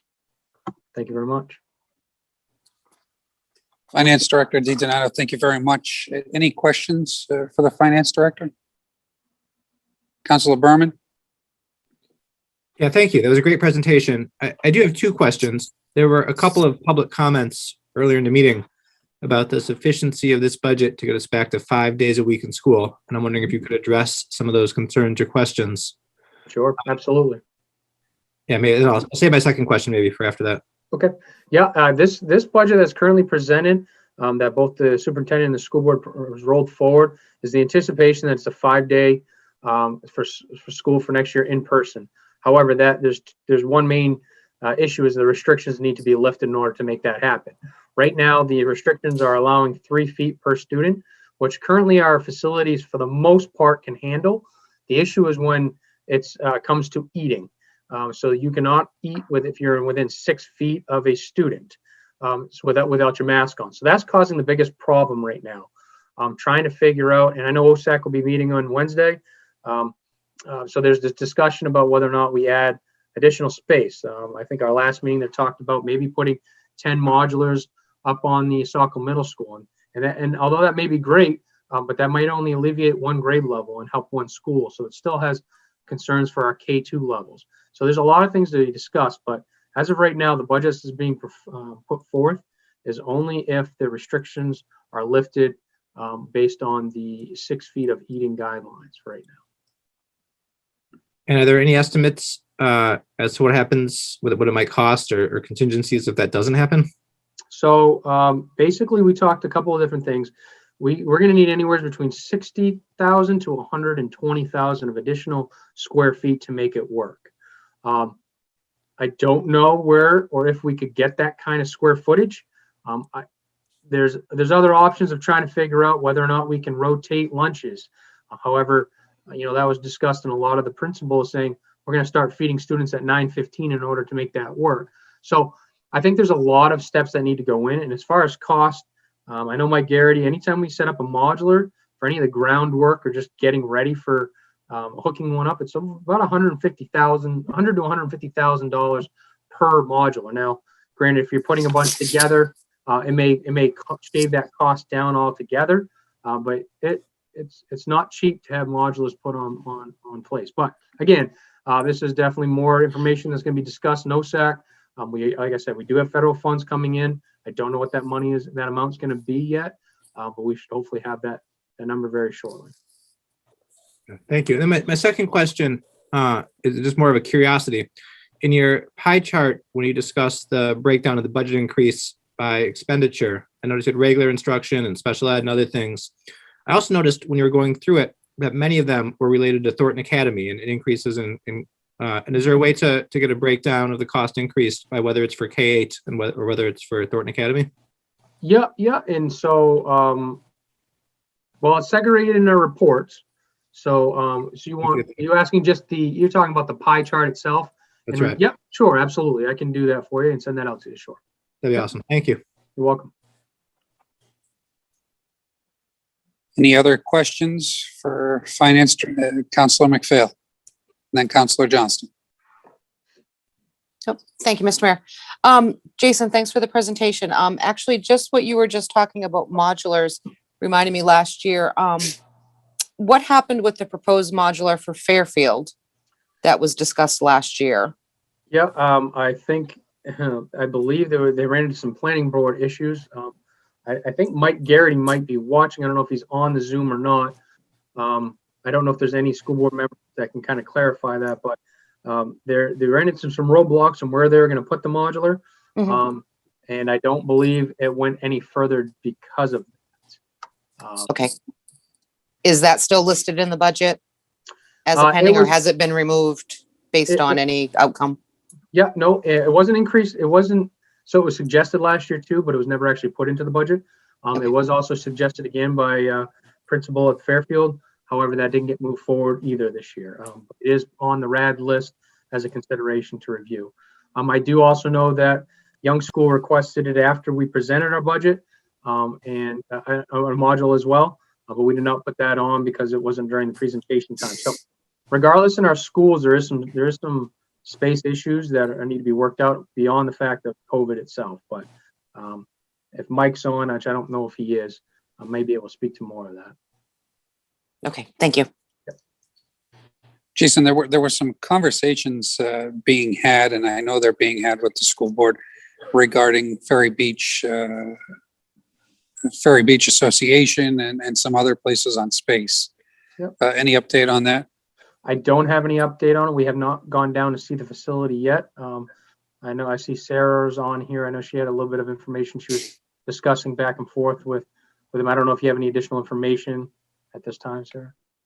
No, at this point, it was put in Kathy Stackpole in her court with Mike Garrity to match up a time where they can go down and tour the space and check out the ventilation system, which is what the kind of the hang up is right now. So yeah, and I don't know I don't know what came up, but I didn't see any further emails about a time that was agreed upon. Yeah, there was some discussion from Friday or today or tomorrow, but I don't think they've gone in touch with each other since then. Thank you. Councilor Johnston. Thank you. Just to circle back to the discussion about the modular at Fairfield, the issues, as I understood it at the time, was where it wanted to be sited would have needed a variance, and you weren't going to get a variance, and it's not because the zoning board of appeals or the planning board didn't necessarily want to give it to you. It's the school department didn't meet the standards for the variance. So that's the issue there. Perhaps maybe modulars could be placed somewhere else. I don't know. But in light of that, I mean, I understand that, tomorrow or Wednesday, OSAC will be meeting to discuss, potential locations to increase space for, getting our kids back 5 days a week. But personally, I think that, modulars is really not the answer, as we don't really know if, the space will be needed. So the idea of, going out and buying these or leasing these and siting them is probably unrealistic. So it's probably a better approach to look for existing space. And again, I don't know how accurate the 60 to 100,000 square feet is, but I mean, I've been thinking since last July that Cinemagic, made some sense. And given the fact that they're now completely closed, it probably makes even more sense. And that's 40,000 square feet right there. And I understand there's probably challenges with, outfitting it to be school space, but, with federal aid coming, it probably makes it easier. So, I mean, there's my thoughts on that. And as I stated last July, as 1/7 of the council, I was willing to assist financially, however the city could. But obviously we need more concrete numbers. And then the only other question I had related back to the beginning of your presentation with the mill rate, and I just wanted a little clarity there. And so the mill rate reduction is really based off the increase in subsidy. Is that correct? So the reduction of with the $3.6 million increase in expenditures was helped offset by the additional subsidy of $2.4 million. So there's still an increase of $1.2 million on the tax base. Glennis was doing the calculation. It's just something to do with those property value or the realized save. Again, I'm not on the school city side, so I didn't really understand that piece. But something to do with the valuations that helped offset the increase and actually reduce the mill rate. I don't know if Glennis is available to kind of explain that better than I just did. I guess. Go ahead. And Jason has it correct. Valuation growth has continued to increase significantly, not only in Saco but in much of the Southern Maine area. And so, as valuation goes up, the mill rate may go down if valuation is rising faster than cost increases. Brian, I don't know if you want to add anything to that. No, I think that's a fair statement. So I guess my question, and Jason, you're more familiar with that whole formula. Obviously we have an increase in subsidy this year, but is that something you believe will be there next year, or are you cautionary about that? I mean, it seems to fluctuate year to year as long as I've been doing this. It absolutely does fluctuate. This year, the way the calculation kind of panned out per student, the reason why we had additional cost per student of that $337 for the pre-K, mainly is because although our average went up, our total student population actually went down. So because we realized certain areas with the pre-K, that really brought there's a big chunk of students. It actually increased that amount by 60. We were down 30 students. So when we have all the students come back next year, assuming they do, our total operating cost is divided by the amount of pupils we have. So the more students we have, the lower that cost per pupil is going to be, and vice versa, right? So there's a gap there. I don't think it'll be a tremendous change from one year to the next. A large increase was due to the special ed cost, special ed subsidy that we received. And then the additional student in all the other areas was an additional above and beyond. So even with the students coming down and our average, I don't foresee it being significantly decreasing, but it may be somewhere close to the, $300,000, $400,000, $500,000 difference next year. I don't believe it's going to remain where it is for next year. And is assuming the state's mill rate, that's a big component in this. So the state mill rate calculates essentially how much each city has to pay into. So last year it was 8.8 mills, and they dropped it this year to 7.9. That alone, that reduction at the state level, saved Saco's taxes by $697,000. So they gave us additional subsidy in $600,000. So if next year, if the state's in another dire issue and they need to increase that mill rate to help offset what they're paying into the schools, that's what will affect our subsidy the most, not the actual calculation itself. That makes sense? I know it's a lot of it. Yeah. Okay. Yep. No, thank you. I guess that's kind of my concern is, I can't predict what the state's going to do next year.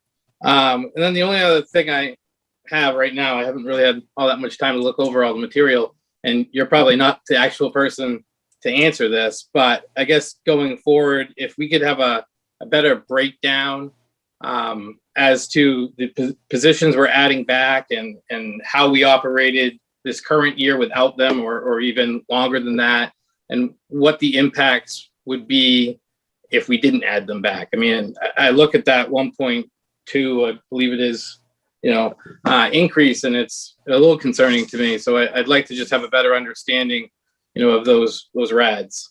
Yeah, and as far as what our budget was from the superintendent's version over to the school board, there was no increase in positions, but we did not increase the 2 positions from humanities and math that was cut from the budget. They originally budgeted for this year.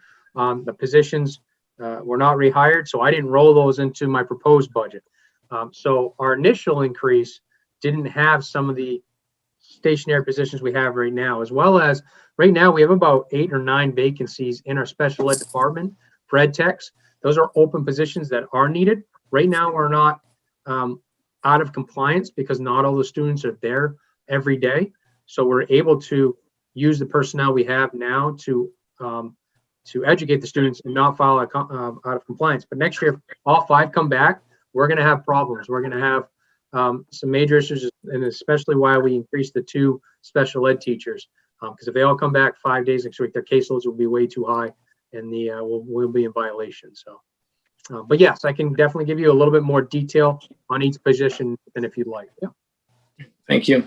I do have a follow-up on the ferry, Mr. Mayor, the Ferry Beach area. Mike did go down and talk with her today. He just sent me a text that he visited. There are some issues that they're going to need to talk about, but he did visit it today. Thank you. Yep. Any other questions on the presentations?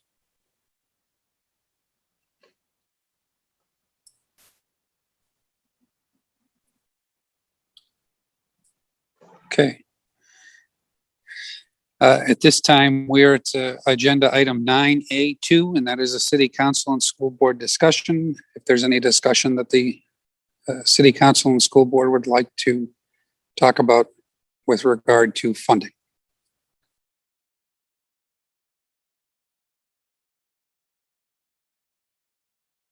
Okay, so I'll lead it off just so everyone's aware.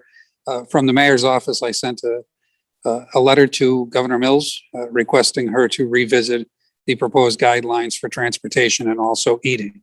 That letter has gone out. It has not been responded to yet.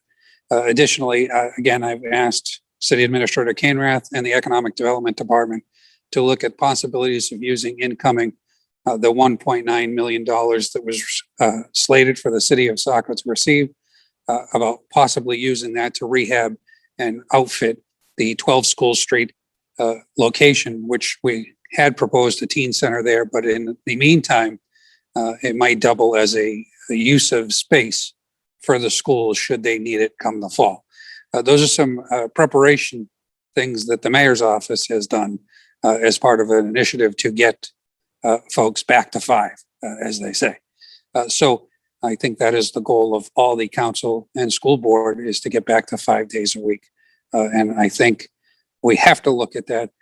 And I think, as I've said in all the meetings, if the school board or school administration wants to bring something forward, I will put it before the council for consideration when it comes to any type of authorization, lease, or looking at space to make sure that this fall we open. But again, it's not just space issues. Let's remember that there are also staffing issues as well. And the staffing issues don't go away even though you get more space. They become a little more complex. So we have to be mindful of that as we, take on the challenges that are being put our way. So with that, Councilor Shea, School Board Member Shea. Thank you, Mr. Mayor. I'm not sure if anyone is available to answer this question for us tonight or can get that information to us. But if we were to utilize the teen center location on School Street, how much usable square footage would that allow us? I think that would be helpful for us to know, just as a possibility to pencil it in as a possible option. And I think that I've said it before and I will say it again, our commitment is to get back to 5 days a week in the fall. That's not the question. That's what our goal is. That's what we're working towards. I don't think anyone on here is feeling any different than that. And the new CDC guidelines that came out actually align up with the current main DOE guidelines that we have been operating under all year. So even though CDC updated, it's still that 3-foot rule. It's still the 6-foot rule if the kids have their masks off. So it really didn't change anything for us as of right now. Hopefully things will change as more people get vaccinated, but as of right now, it did not change anything for Maine schools operation. Thank you, School Board Member Shea. I don't believe Facilities Director Don Roth or Public Works Director Pat Fox is with us to answer the square footage question. But we will make sure to get an answer to that and get it over. Director Fox actually might be able to be promoted here. Councilor Johnston, then School Board Member LaFortune. Councilor Johnston. When speaking about, additional space that we already have, I'm not currently knowledgeable about what's in the old Common Street Rec building, but maybe that has potential. I mean, I would think that both the church and that facility probably could be best utilized by the Fairfield School. Thank you. Thank you. School Board Member LaFortune.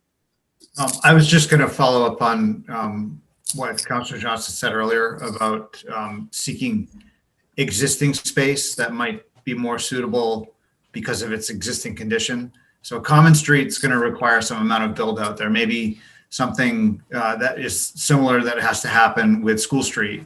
So the longer that we wait to get an actual plan in place to know how much space is actually required and how many kids can be spaced out accordingly for all of that. I think logistically speaking, we're either in a situation where we commit funds to go put modulars in that we ultimately don't need, or we have to commit funds to make a decision much later in the process to go and occupy a building that might suit us as is. Just to follow along with sort of what Biddeford had done, they moved their kids around from place to place. And then when they needed to go and look for an additional amount of space that they could use kind of as is, they went to New Life Church, who had an available space with classrooms.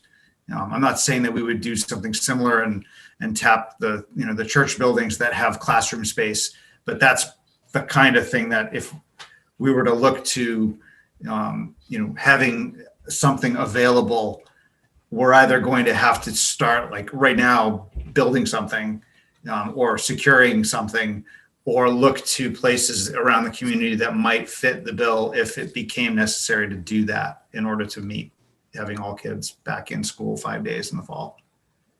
just logistically speaking, I don't see any, I don't see any jump to modulars being a solution if we don't know where we're going to put them, who's going to go in them, how we're going to bus to them, whether we need teachers. There's a lot of stuff that has to be worked out in order for that to be a viable solution. Whereas, the decision to move an entire grade to something, like an Excel Sports or something like that, that had an available space where we just move desks is probably a lot easier to pull off than trying to count on, Common Street or School Street or some other facility that we have to retrofit.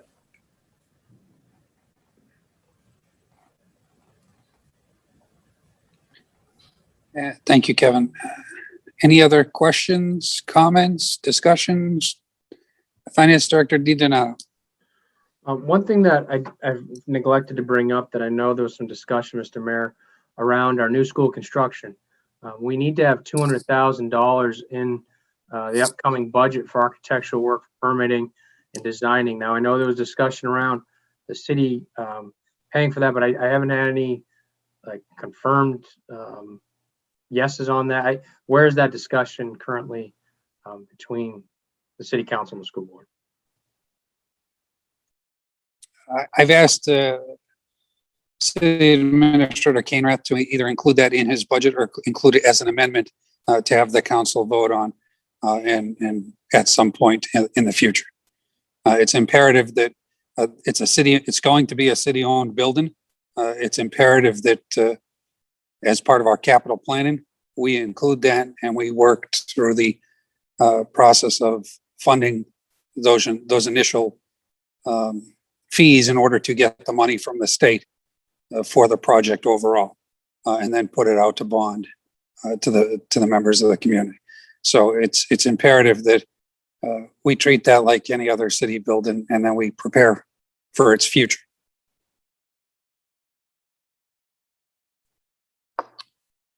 School Board Member LaFortune, and then Councilor Johnston. So if we were to approach the potential for needing space the same way, and approach it from a setting up contingency fund to support that, would that go down the same path where it would be something that we would look to the city to help with? Or would we go right straight to putting in a contingency fund amount into the school board budget to support that should it become needed?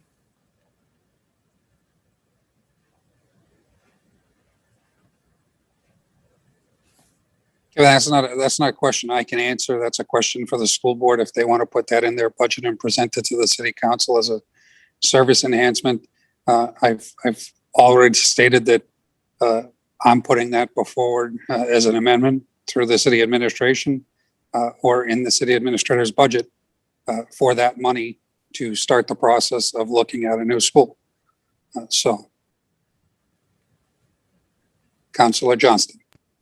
Thank you. Along those lines, my questions to Jason, how quickly do you need the funding? I mean, my assumption is you're starting to move along. And so I was thinking several weeks ago that it perhaps made sense for council to do a budget amendment in this current fiscal year, if in fact those funds are needed now. As far as the process for the new school construction, from what I'm aware, is we've received the bids from the architectural firms. I have not met with Mike if they've reviewed those yet. He's really the expert on the timeline. I know he's watching. I just don't know if he's available to come on because he's messaging me every once in a while. I don't know when those funds are going to be due, but from what we were told, we had to put it in next year's budget. So I'm assuming that cost isn't going to be incurred until 2022. But I don't know that for sure.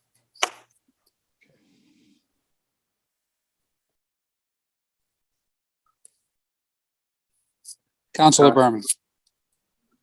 Yeah, thank you. I might have misunderstood School Board Member LaFortune's question, but I thought some of the discussion was about potential contingency funds for additional space that might be needed to bring the students back 5 days a week if we need to acquire additional space. and whether that should be a school board RAD, I guess they call it, or whether that should be something that the council takes on the city side. And I'm wondering if we could have some more discussion about that. If we're going to be leasing space or building out space, what budget that would fall under. That's essentially the question that I'm struggling with. In the past, in my past life on the school board, having a large undesignated amount of money for whatever purpose has not generally gone well when it's come to council. So I'm basically asking from a school board perspective, just for guidance as to whether we should plan for that as part of a contingency in the school board budget, or if we should follow a path where we're sort of headed more towards starting to try to share more of the facilities responsibilities of having that be treated similar to how we're looking to treat the architectural firm idea.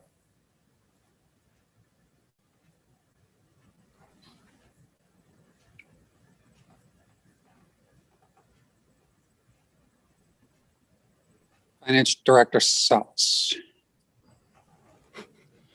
Yeah, so I wanted to provide some background on how capital expenditures related to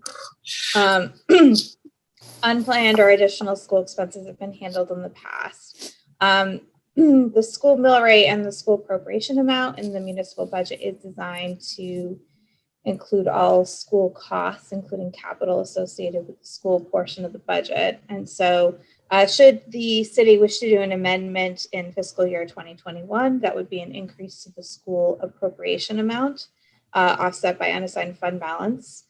And if the 200,000 were to be budgeted for fiscal year 2022, then that would be an amendment by council to the cost center, the related cost center of the school budget, and then an increase of the school appropriation amount on the municipal side. Thank you. Councilor Berman.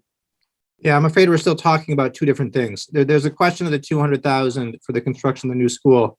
I think the question we're trying to discuss now is additional space related to COVID contingencies. And if the schools need to acquire additional space in order to bring students back 5 days a week, which is currently an unknown as to whether they will and what that will cost, how we might budget dollars for that.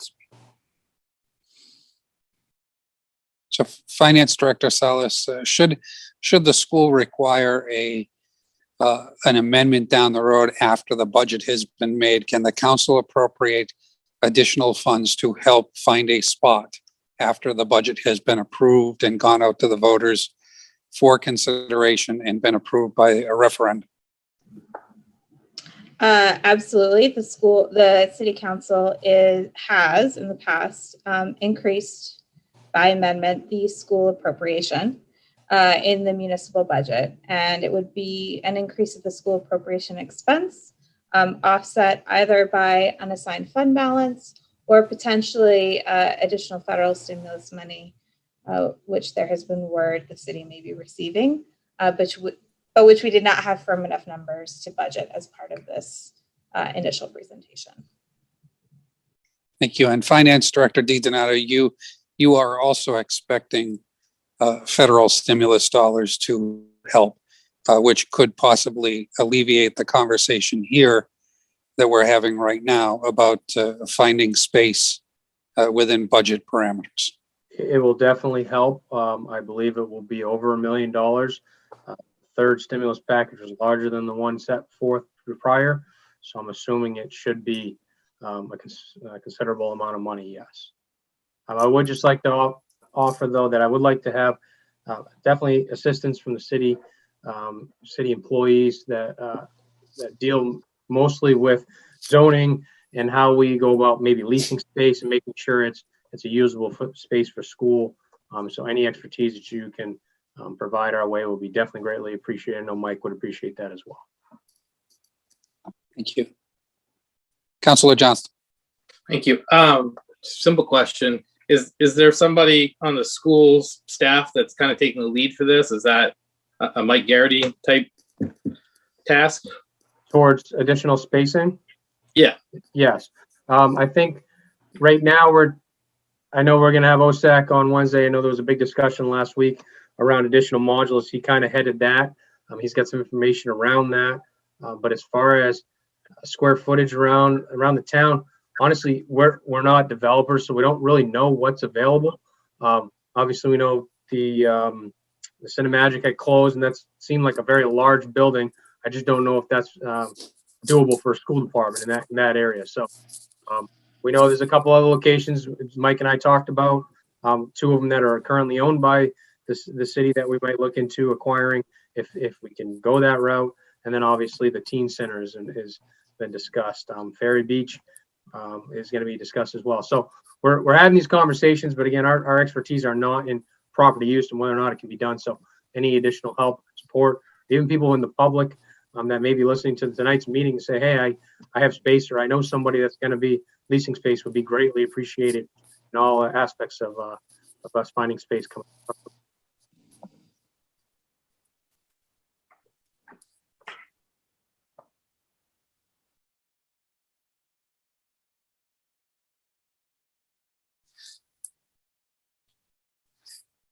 Any other further discussion? Is Planning and Economic Development Director Clavette on? Can we promote Director Clavette, please? Thank you.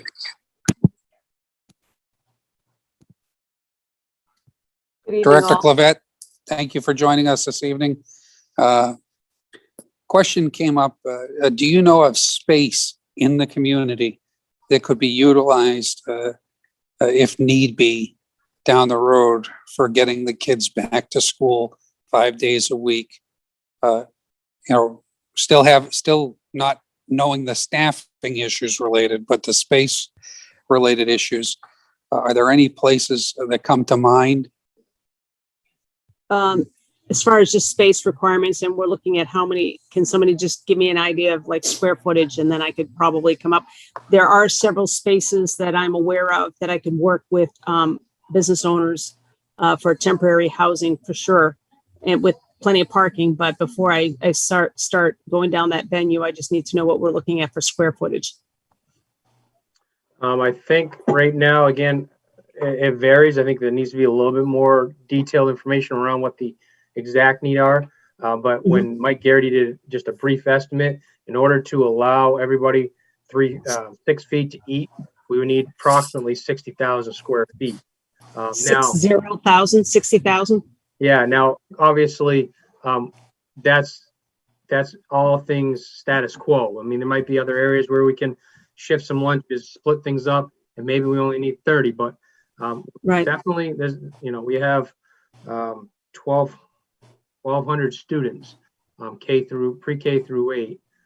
So there's definitely a lot of square footage needs for sure. It's a sizable request. So, obviously I'd have to think about that. I can't answer off the top of my head. I mean, that's a space that, depending on how it's retrofitted, could work, but I'm not seeing that right now. I mean, obviously the obvious Cinemagic does come to mind.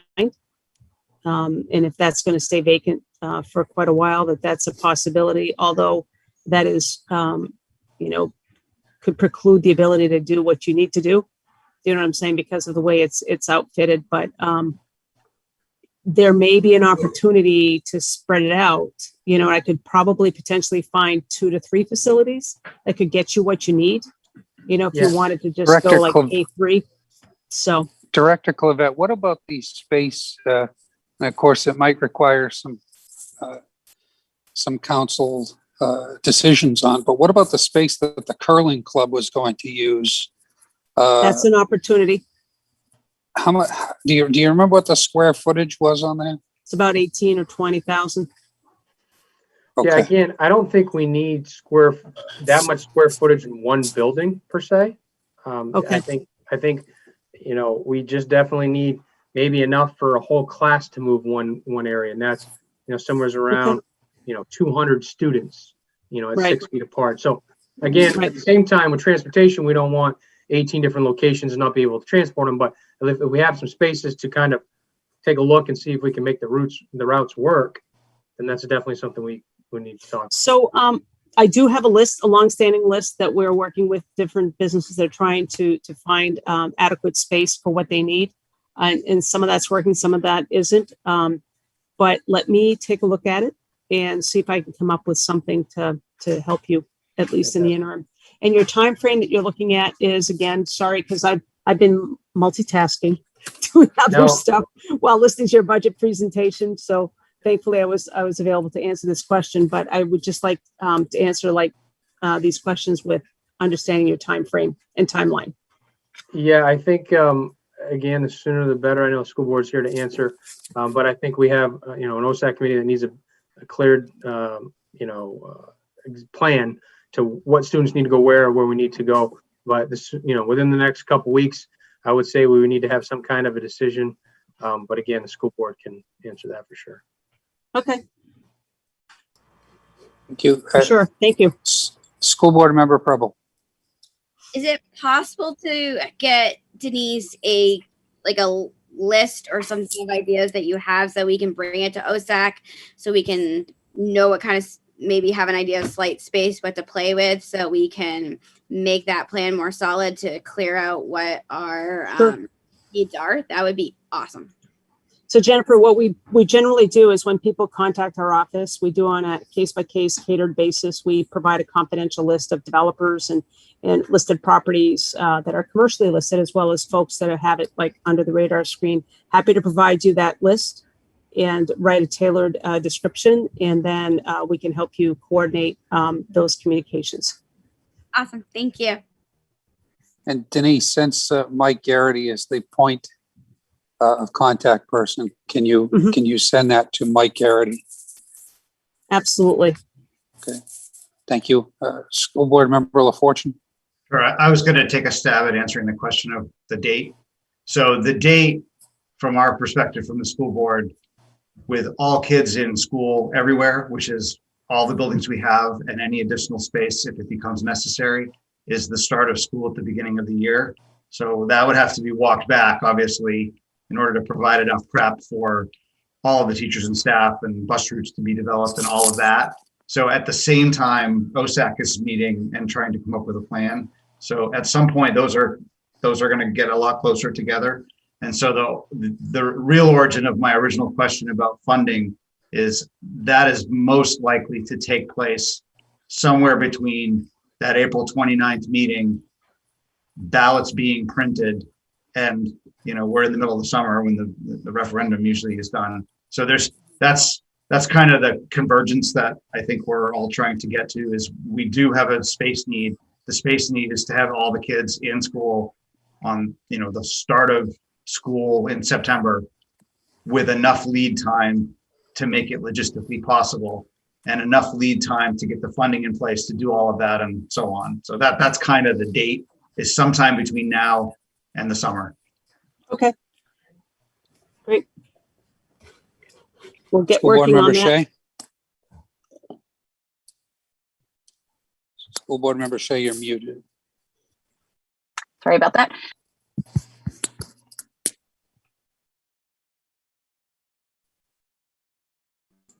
Christina, you're still Hold on. muted. There we go. There you Thank go. you. Sorry about that. If we were to, Director Clavette, if we were to lease one of these commercial locations, would that be something that the city would help us broker that lease, or would that be solely on the school department to handle? I'm just Happy curious to how that help works. you, as we would any business that we're working with, any entity. We'd be happy to help you with that. Absolutely. Okay. Perfect. Thank you. Okay, any other questions, comments? A lot of good discussion tonight, so thank you, everyone. Councilor Berman? I think there was a question about the teen center on School Street and the amount of space available that maybe Pat Fox could answer. Director Fox, are you, thank you for joining us, by the way, a little impromptu, but do you have the space parameters on the 12 School Street? Well, thankfully, Mr. Mayor, your conversation gave me enough time to look it up. So per the tax card, there's 3,400 square feet per floor. with 2 floors available to renovate, is my understanding.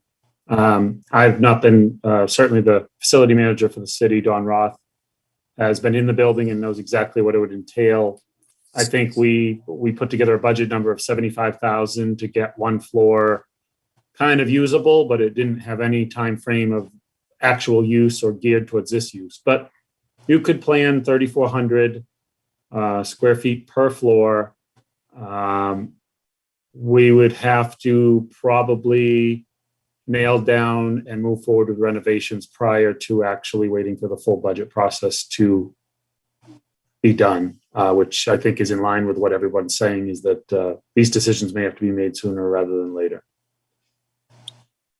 Thank you. So what you're saying is if the city is anticipating getting X amount of dollars in federal stimulus and it can be used to, have to make sure it's able to be utilized for the purposes, we could start that process sooner rather than later to make sure that that's up and running. And then on the flip side, should we not need it, our teen center is ready to go. So it might serve dual purposes here. Yep, I think we're all probably aware of contractor availability these days for renovation type projects. That's going to be probably the toughest part of the whole thing. Thank you, Director Fox. School Board Member Truman, then Councilor Johnston. School Board Member Truman. Excuse me. I wasn't sure, for the teen center, is that something we can use the federal funds for if it comes down to us needing to use it? That is a question that we don't have an answer to at this moment. Okay. That the city is looking to get answers on. Councilor Johnston. Thank you. If everybody's all set, I just wanted to thank, everybody for the discussion and Jason for the presentation and for, wearing multiple hats tonight. Thank you. Any further discussion? School Board Member Richard? I just wanted to circle back to the architect fee. As it stands right now, that's going to be appropriated by the city. Is that correct? That is what I've asked of the city administration. Well, I've heard that if the school is the one to appropriate the funds, they could be reimbursed for that money, but not the other way around. So I just wanted to mention that. Finance Director DiDonato. So the way I would entail that the funds be done is, although it would be appropriated on the city side, it would be a transfer to the due to, due from their account to ours, so that we are doing accurate accounting for it. We are still responsible to show those costs in our financial statements when uploading to the city. So it would still be on our books, but it would be funded through, I'm assuming, the designated fund balance from the city side, but it would still have to get transferred through our books, correct?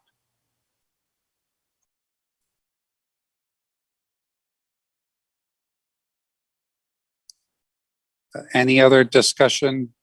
School Board Member Richard. So would we be entitled to reimbursement having it work that way? I believe that's the process, that the reimbursement is done once the project is completed and once all expenditures are accounted for. So yes, that would be on our 400 fund for capital improvements to the state. Yep. Thanks. Any further discussion and comment? Okay, moving on. Finance Director Salas, Finance Director DiDonato, Director Fox, Director Clavette, City Administrator Canrath, thank you for the presentation and answering the questions tonight. School Board, thank you for attending. A good conversation tonight about a lot of topics that are important and near and dear to all of us. So thank you very much. And we'll see you on Wednesday, both at the OSAC and Wednesday evening. So thank you very much. Thank you.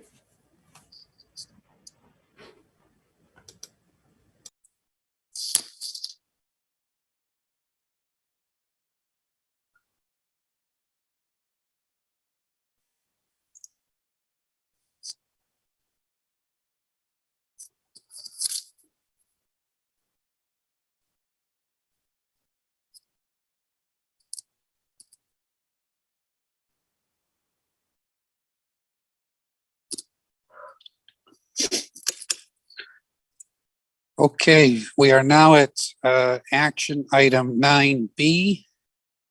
9B, that is the second and final reading for zoning amendment to add master plan development as a permitted use in the Portland Road District. Councilor McPhail. Thank you, Mr. Mayor. The amendment for adding master plan development as a permitted use in the Portland Road District was brought forth as part of the zoning ordinance approval process at the January 11th, 2021 council meeting. Upon consultation with legal counsel, it was advised that the city council refer the amendment back to the planning board for review, public hearing, and report to the city council based on subsection 230-1401.b of the zoning ordinance. The planning board held the public hearing on this amendment on February 2nd, 2021. After discussion, the board voted 7-0 in support of its December 1st, 2020 recommendation that the master plan development be removed from the Portland Road zoning district, and that the board's goal will be to refine the MPD standards for incorporating into the ordinance in the near future. Be it ordered that the provision for the master plan development be deleted at this time from the Portland Road District, that section 717 be reserved, and that the planning board be directed to review and amend section 717 of the new zoning ordinance and to provide an amended section 717 no later than September 22nd, 2021 for council review.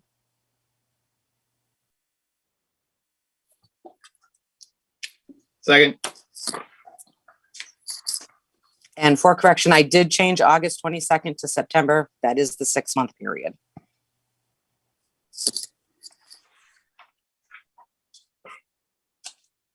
Thank you, Councilor McPhail, seconded by Councilor Johnston. Discussion? Councilor Berman? Yeah, I'm wondering if the economic development or city planning groups know of any developers currently looking to use master planning development in this area. Will this affect any ongoing plans? Director Clavette, Planner Hamlin, either one of you want to take a crack at answering that question? Sure, I would defer to Bob for more specifics on the proposal. That said, there are several developers that are looking to utilize that component to be able to accomplish what they're looking at accomplishing. That said, that they could probably utilize the contract zone component, which is also not a feature that the council has been quite enamored with, if for lack of a better word, at this point in time. But you know, are they shovel ready? I have no idea. You know what I'm saying? So I think, you know, this gives you more time to take a look at that more closely. The caution that I have with any of these concerns is it is best to have the right language in the zoning ordinance amendment, but also to know that the whole zoning ordinance, including amendments that are coming forth, may or may not be the optimum. And it always leaves us the opportunity to amend as we start doing what I call the litmus test of testing this zoning ordinance. That is when developers show up and say, hey, I would like to do this and I can't. And is it best in the best interest of Saco to consider that development, or is in the best interest of Saco to not consider that development? So I guess that's a long and winded, yes, I am a Libra.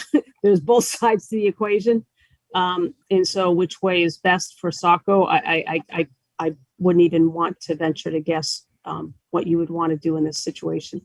But I think having the best language so that you can directly allow developers and the public to understand what will and will not happen in that area is a good idea. That said, will we box out a couple of folks that we're working with? Sure. They would just need to be able to come forth with a contract zone, and then it's to the planning board's discretion and the recommendation to the council's discretion as to whether that happens or not. Sorry for the long and winded road of answering the question, and I'm not a politician, honest. Director Clavette, thank you. Planner Hamlin, did you want to add anything further?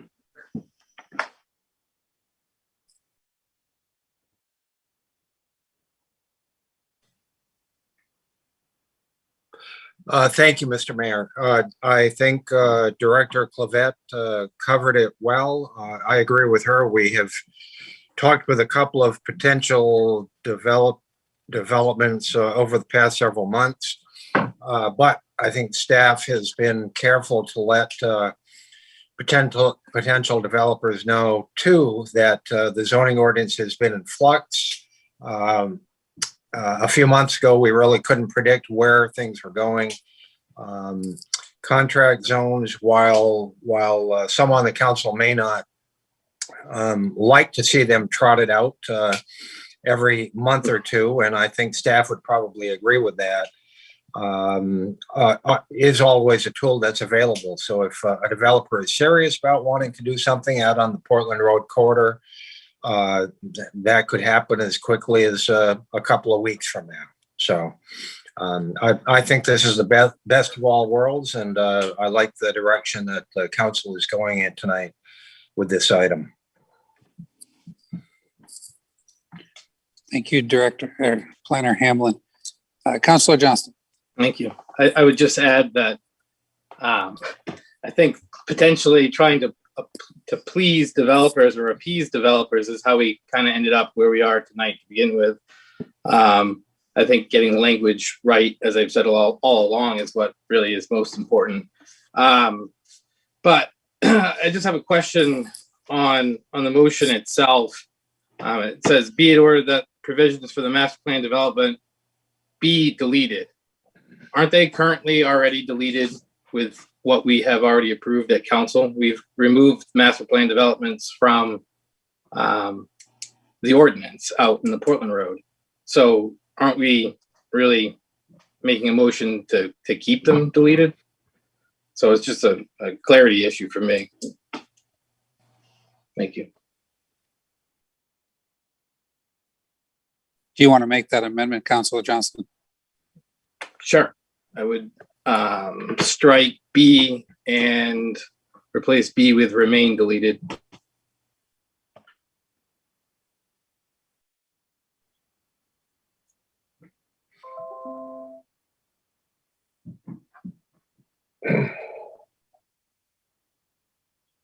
Motion to amend has been made by Councilor Johnston. Is there a second? Second. Second by Councilor McPhail. Discussion on the amendment to strike the word B and just stay, add the word remain. Remain deleted. Here, no discussion, roll call vote on the amendment only. Councilor Archer. Aye. Councilor Purdy. Yes. Councilor Gunn. Yes. Councilor Berman. Yes. Councilor McPhail. Yes. Councilor Johnston. Yes. Motion passes, or amendment passes 6-0. Back to the main motion as amended.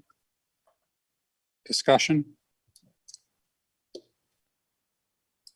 Councilor Berman, then Councilor Archer. Councilor Berman. Yeah, I can understand. I agree with Councilor Johnston that it's important to have language correct. It's important for us. It's important for the developers. It's important for everyone involved. That being said, as we've already seen tonight, we're making some really hard choices about the budget. We're cutting necessary capital expenditures out in order to keep the tax rate low. Development, including master plan developments, are a really important tool for growing the city, for bringing in more tax revenue, for allowing more housing stock, for keeping property valuations down, and for offsetting property taxes. I would hate to not see them as part of our tool set, and I would hate to not see them as part of our tool set on the Portland Road. So if we need a delay to get the language right, I'll support it, but I would hate to not see it come back and be part of our toolkit. I think it's incredibly valuable. Thank you, Councilor Berman. Councilor Archer. Yes, thank you, Mr. Mayor. I am so glad to see that this amendment came through. I've been pushing to just say, hey, we all need to relearn. We need to look. We need to just keep going on. Let's not cancel it. Let's delay it. I used the word moratorium a couple times. And guess what? This is, I think, a great compromise to a moratorium. It's just saying, hey, we're going to be spending the next 6 months, which in the annals of the city of Saco, 6 months is nothing. So again, this is giving us time. I also think it's a perfect example of public input, listening to the counselors' input. I'm looking at this through the process. I think what happened is we came to a very good model in which the public, staff, council, we all eventually got together and agreed like, hey, and again, this is a great tool that can be used. We just hadn't used it for 8 years. A time for it came up. There was a lot of questions. This is a great way to take all the concerns, and again, that community through collaboration. It's something I ran. I think that was my phrase back 4 years ago, and I think this is a prime example of community through collaboration. So, just want to say I do support this. Again, it doesn't kill it. It allows it to come back. That's what's important, and allows us to fine and tweak. Lets us be more proactive than reactive, and I've always enjoyed that type of approach to governing than reactive and trying to fix what should have been fixed when it could have been fixed. So, thank you. Thank you, Councilor Archer.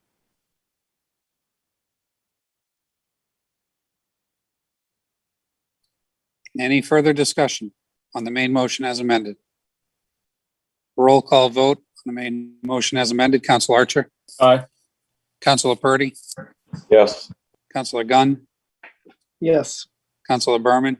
Yes. Councilor McPhail? Yes. Councilor Johnson? Yes. Motion passes 6-0. Moving on to item C, second and final reading, zoning map amendment for the parcels on Flag Pond Road, previously zoned low-density residential to be rezoned industrial. Councilor McPhail. Thank you, Mr. Mayor. Landowners Rand and Susan Clark have requested a zoning map amendment for portions of 2 parcels on Flag Pond Road. Roughly 1.5 acres of the parcel are zoned R-1A currently, which would become low-density residential upon adoption of the new zoning map, and are requesting to be rezoned to industrial.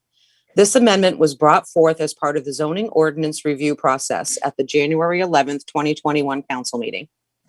Upon further consultation with legal counsel, it was advised that the city council refer the amendment back to the planning board for review, public hearing, and report to the city council based upon section 230-1401.b of the Saco zoning ordinance.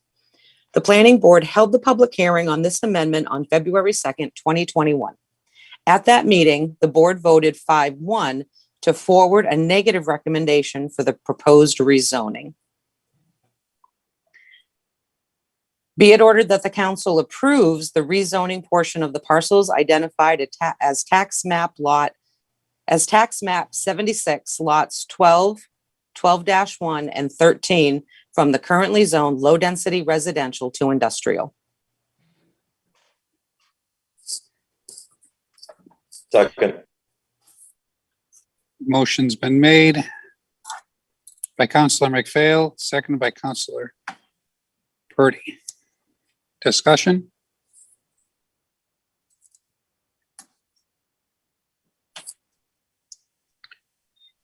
Councilor Purdy, then Councilor Archer, then Councilor Johnston. Councilor Purdy. Thank you. It's been a lot of emails for and against this. Honestly, all the emails I've gotten, it's probably been about a 50-50 split. I certainly understand the concerns of the abutters as far as noise and traffic, but I think this is a very good opportunity for the city to access some industrial land that's been zoned that way for something like 50 years. I don't honestly see the impact to the neighborhood as being that bad. I mean, we're looking at a road or a driveway going back to that land. As far as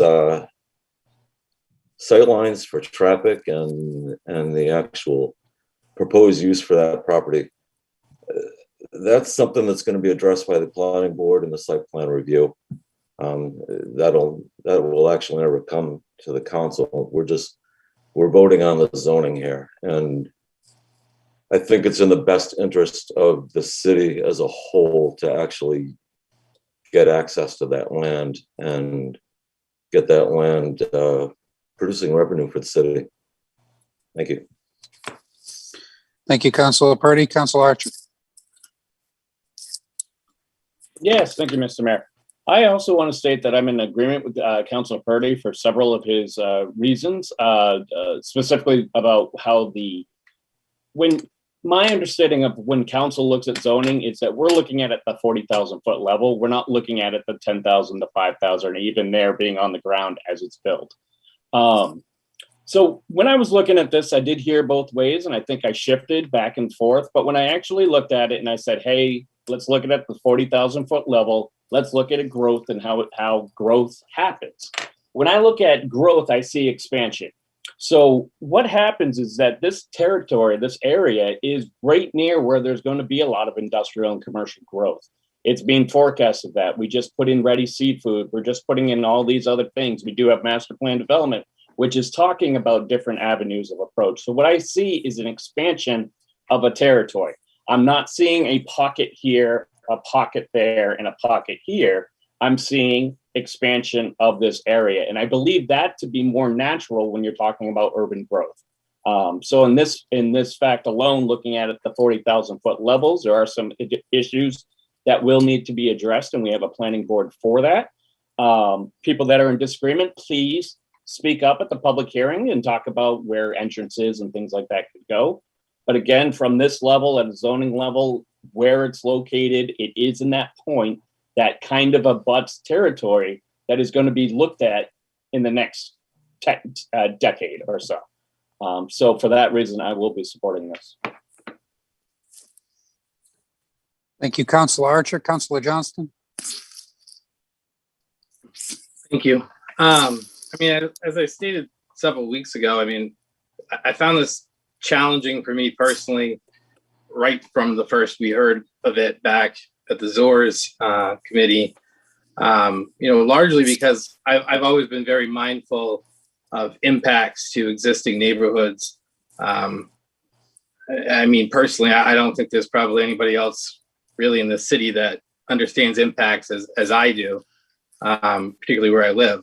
So when it comes to changes for others, I've always, taken, or at least been mindful of how those changes will impact them. But the situation is such a unique one in that the land behind it has been zoned industrial for as far back as I can remember, and perhaps even longer. And so you've had this land that have sat there for at least 30 plus years with no access, but it's been zoned industrial. It's always been the intent of the city to have industrial land. And that goes back through several comp plans that I've read. So, I mean, here you have a situation. When I first heard about this, I thought, oh, well, here we are. We're going to encroach. We're going to put industrialized uses out onto the Flag Pond Road. But, having had more time to think about it and speak with the property owner, I look at it and say, well, as other councilors have stated, we're talking about a road. And I recognize that road will be impactful to those that live out there. But at the same time, I find it hard to sit back and say, well, this property owner bought this land with the understanding at the time, and it's not, pointing fingers at anybody, but at the time he thought he was going to have access. He bought industrial zone land, and that was the intent to use it. And so then, you take a look at the comp plan. As I've said before, there's all sorts of contradictions in it. But, specifically, I almost feel like he's been wrong. Again, no fault of anybody. It's just honestly how government can work at times. But I feel like he's been wrong by the city, because there are specifics in the comp plan that speaks to the city, looking to create access to all those lots, not just his, but all those lots. And here we are a decade later, and we still haven't done anything about it. So I'd hate to see, an opportunity to have what certainly appears to be a very well-intended property owner, fall by the wayside and the land to continue to sit there with nothing on it. It's overall out of the acreage that he owns. It's a small portion of the land that we're actually talking about developing. And again, obviously it's as other councilors stated, it's not in council's hands, but in my conversation with him, I did express my desires and if it moves forward, I would express the same desires at site plan review to see, access be granted in the short term with the potential that as those other lots develop and hopefully the city works with those other property owners to create access, internal access, that access off Flag Pond Road could be abandoned, and we could do that through deed restrictions or other conditions. So, I understand that the challenges or the concerns of those neighbors, but part of the reason that I initially thought it should go to comp plan review is because, as I've stated before, I think that whole area really needs to be looked at from a long range perspective and what the intent is going forward for really that whole corridor. Thank you. Thank you, Councilor Johnston. Councilor Berman? Yeah, just very quickly to add a couple of things. I agree with everything just said. Also, we need more development like this, and along the interstate is the right place to put it. And I know some of the neighbors are concerned and would feel more comfortable if they had more detail. I've heard that concern several times, loud and clear, as we all have, I think. And just to reiterate that there aren't more details available now because we're considering the zoning now. And once the zoning is complete and there are actual plan developments there, it'll go to the planning board where there'll be a site plan review where it will all be made public and all the details will be available for neighbors to comment on and understand and express their concerns at that point. They're not available now because there is no actual plan now. And when there is, all of that will be public. So I don't know if that helps or not, but this is the right thing to do for this land. Thank you, Councilor Berman.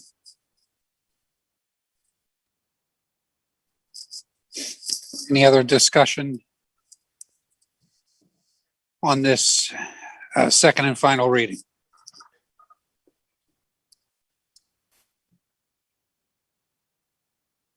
Hearing no counselor seeking recognition, no hands raised. Roll call vote. Councilor Archer? Aye. Councilor Purdy? Yes. Councilor Gunn? Yes. Councilor Berman? Yes. Councilor McPhail? Yes. Councilor Johnston? Yes. Motion passes 6-0. Moving on to item D, one reading, technical design standards for the construction manual. Councilor Archer? Yes, just scrolling down to get it. Lots of pages. Let me just scroll up and then I'll hyperlink it. All right, thank you. The Technical Design Standards Construction Manual is a compendium of construction standards that developers and particularly the engineers designing new projects in Saco will find invaluable. It sets forth the city standards for how things like storm drains, streets, curbs, sewer systems should be designed and built. It is a product of the efforts by Joe Leverrier and Emily Cole Prescott and is envisioned as an addendum or attachment to the zoning, site plan, and subdivision ordinances. This item was reviewed by the planning board at the February 9th, 2021 meeting. The board asked the city engineer to determine whether a lower speed limit is merited for the table in section 1.6.1, then forwarded a positive recommendation to the council. The city council approves the adoption of the Design Standards Construction Manual. Second. Motion's been made by Councilor Archer, second by Councilor Berman. Discussion?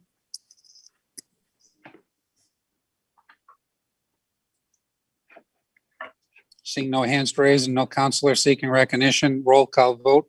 Councilor Archer? Aye. Councilor Purdy? Yes. Councilor Gunn? Yes. Councilor Berman? Yes. Counselor McPhail, Yes. Counselor Johnston. Yes. Motion passes 6-0. Moving to item E, one reading, extension of outdoor retail and restaurant operations, a continuation of COVID-19 temporary policy. Counselor Purdy.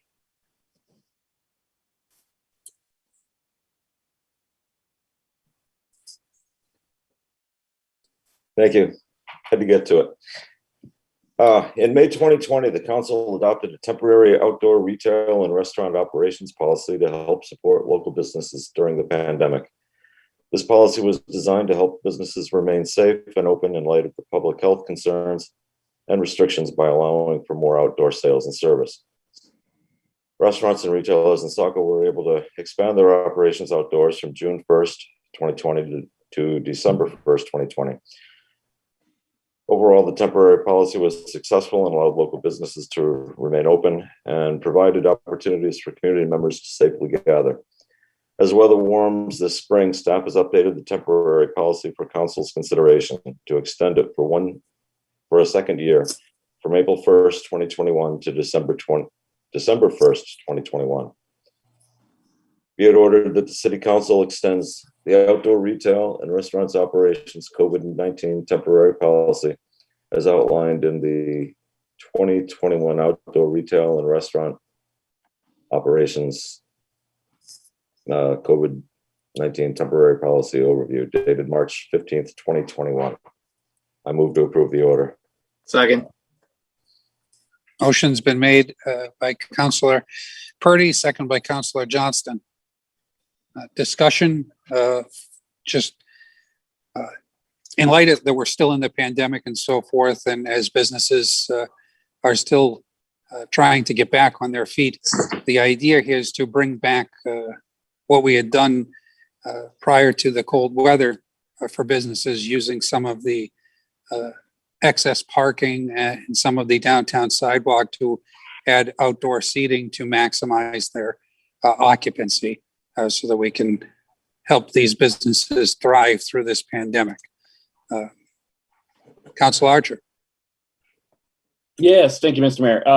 As council liaison to the Biddeford Saco Chamber of Commerce, I directly outreached the executive director, Jim LaBelle, and him and the chamber are fully in support of this measure, and as well as myself. Thank you. I had a meeting with the Chamber of Commerce new president, Ms. Cody, and also Mr. LaBelle on Friday. Councilor Johnston. Thank you. I mean, I fully support. I think it worked fairly well over the summer and through the fall. I would just again ask that we kind of be mindful of the sidewalk clearance. I spoke to several elderly people last fall that were having difficulty, particularly in the areas of lower Main Street, like trying to get to the train station. So other than that, like I said, I support it. Thank you. Thank you. Any further discussion?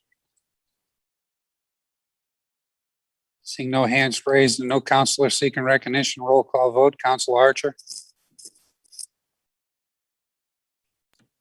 Aye. Councilor Purdy. Yes. Councilor Gunn.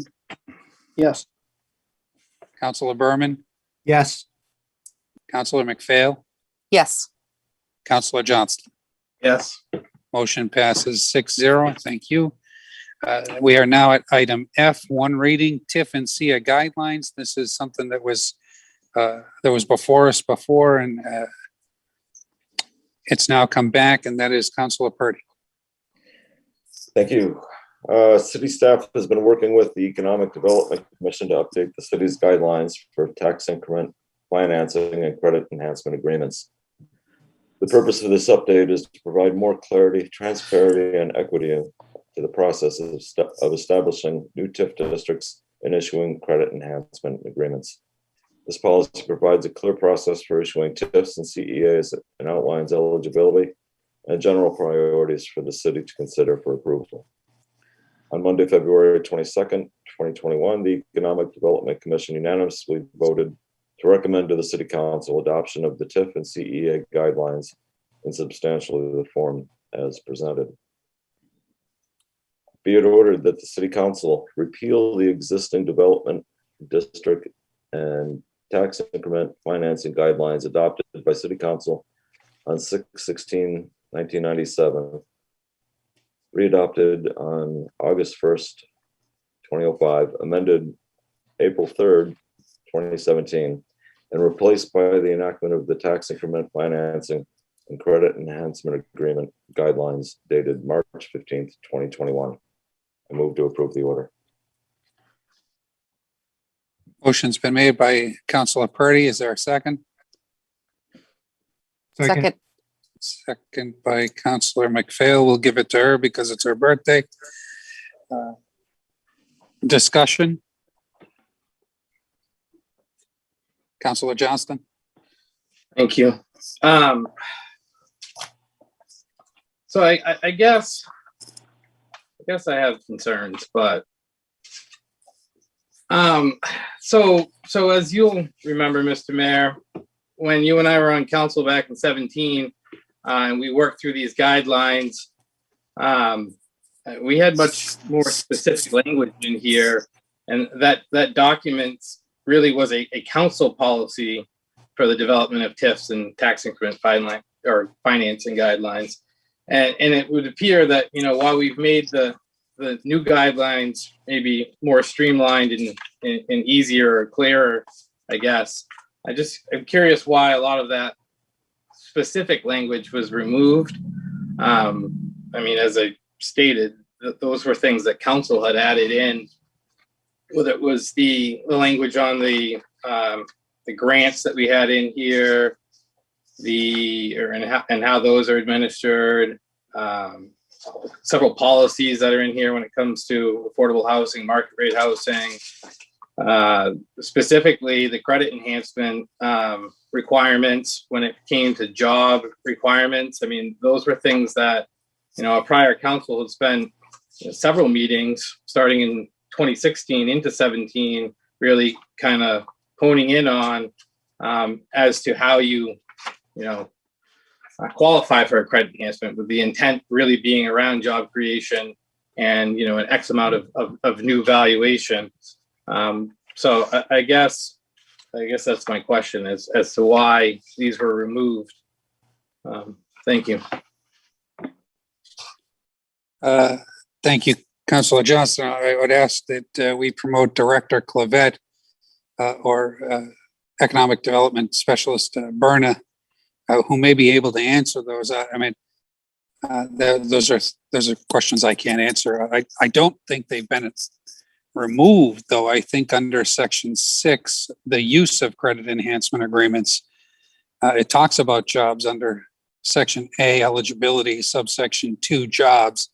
Applicants shall create, relocate, or retain at least 15 full-time jobs or full-time equivalent jobs meeting the guidelines herein within 3 years of development. And then again, it also talks in subsection 3 about investment. Proposed investment, new taxable value must achieve a minimum of $750,000 within 3 years of approval of the development district and or credit enhancement. So I don't know if Director Clavette or Specialist Berna can maybe just say that those were, maybe this policy is a simplification of a previous document, but I'll defer to them because I don't want to speak for them. So Director Clavette, Specialist Berna, thank you for joining us this evening. Thank you. One, did you hear Councilor Johnston's question? We did. I did. Can you anyway. answer it? Yes. I'll start with deferring to Jessa as she's the one that took the lead on this. But I do want to add that we have streamlined, simplified, run it by our top TIF attorney to make sure and ensure that the language here is not so prescriptive, but also descriptive of what it is that we, the city, need to look for in when we look at TIF districts and credit enhancement agreements. Also want you to keep in mind that the big difference between the two is one was policy, which is so prescriptive, versus a guideline, which allows us some flexibility, and the council the flexibility to make these decisions. But Jess, if you want to add something, and then it may be helpful, Jess, if we share the screen and then we walk through the areas, because we didn't do that under new business. And so if we can walk through it and help the council understand that this is actually a very, very awesome tool for the city of Saco to utilize moving forward. So Jessa? Yeah, I don't have much to add. I think that the main takeaway is in term, everything that Denise and Mayor Doyle mentioned is correct. It really is meant to be more guiding. I think in the past, it's been seen with some particular credit enhancement agreements that it was the guidelines or the policy was very, very specific, where this is more general and more like overarching principles rather. So it would allow for more individual consideration of credit enhancement agreements of a larger range, with just some overarching principles to consider, rather than being very prescriptive about how many jobs are created and exactly how much revenue they're bringing in. And if I could add too about the jobs component, I mean, you know, from a community development block grant perspective, you know, you are asked to provide a prototype of what it is that you're going to be doing for the next 5 to 8, 10 years. You guarantee you're going to have X amount of jobs. You will get X amount of money from the state and the local government. But if you don't achieve that, or if you go and dwindle, you know, and we never know what economic circumstances look like, then we're not going to support you, which basically means, you know, so if we say, okay, you have to have 100 jobs, that's pretty challenging for people who face, unfortunately, COVID times, right? I mean, people had to downsize, people had to reduction in force. And so it's a lot easier to say, okay, this is what you're coming in at. You're committing to X amount of jobs, you're committing to X amount of growth, you're committing to rehabilitating a building, all of the other, I want to say nebulous, but that's probably a bad choice of words, but something more creative and the ability for them to really do a great job coming to Saco. And so it may not be the you know, it's technology or just completely specific, and it may just still do what it is able to do. For example, Saco Biddeford Dental that you folks gave credit enhancement agreement to did not have a ton of employees, but what did they do? They took their existing business, they expanded it, they chose to stay here, they chose to create a brand new facility, taxable facility, and you gave them a credit enhancement agreement with a smaller cap, right? They didn't get $1 million, they have a smaller cap, and they're able to retain a business instead of having that business go to Biddeford or someplace else. And so the way the old program was written, they would not have been able to achieve that, nor would they have been able to stay here. And so when you start taking a look at that, so when we attracted Quince, that had a modest credit enhancement agreement, very low, it's under $200,000, allowed them to bring in a business, Pardon? So I don't consider that low for a business that created a few jobs. But again, those are under our previous standards, and there's a reason we had those. And I understand what city staff's trying to do, but we always had the provision that we could waive those standards. And here we have what seems to be relatively subjective to me, where it opens up to just about anybody can come in and request a credit enhancement. And we were trying at the time, previous council, to kind of guide certain types of businesses towards credit enhancements and not just kind of have it as a free-for-all. But I mean, I understand what's happened here, but again, I guess I prefer the more descriptive language that exists in the 2017 document that council approved versus the new one. So thank you. I totally understand, Councilor Johnson, where you're coming from. The key here is for the number of businesses that come here and inquire about locating here, there's a minute fraction of people that ask for credit enhancement agreements. And so I hear what you're saying. And so we can up the ante. I would not want to have the council consider in making it extremely prescriptive, but if you want to make it a little bit more descriptive in some of the guidelines, happy to do that. I mean, that's your call to make. That's totally your call to make. But again, it was more of an invitation of coming into Saco. And I have to tell you, I mean, we get 4 to 5 inquiries a week anyway for folks wanting to locate here. And I have to tell you, in the last 3 months, and Jessica can probably corroborate with this, I know she's been asked, we've had 1 TIF request in the last 3 months. So, and it came 2 weeks ago. So, but that's all we've had. Jessica, did you have something? I'm sorry, I cut you off. Oh, I just wanted to add for context that in redrafting this policy, we worked closely with our TIF attorney and also did a very thorough inventory of other TIF and CEA policies throughout the state. And this revision is much more in line with what is sort of standard throughout the state in terms of how other communities are addressing these issues, with this sort of level of it being more of guidelines and a little more discretionary, just for a little context.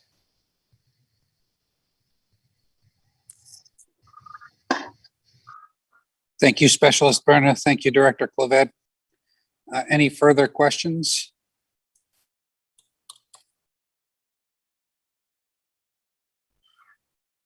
Okay, see, Council Archer. Yes, when you asked for, I didn't have it until you asked me. That's what you get for asking if we have questions. No, it just popped in at the last minute. It's, again, these still have to come to council for the actual agreement, correct?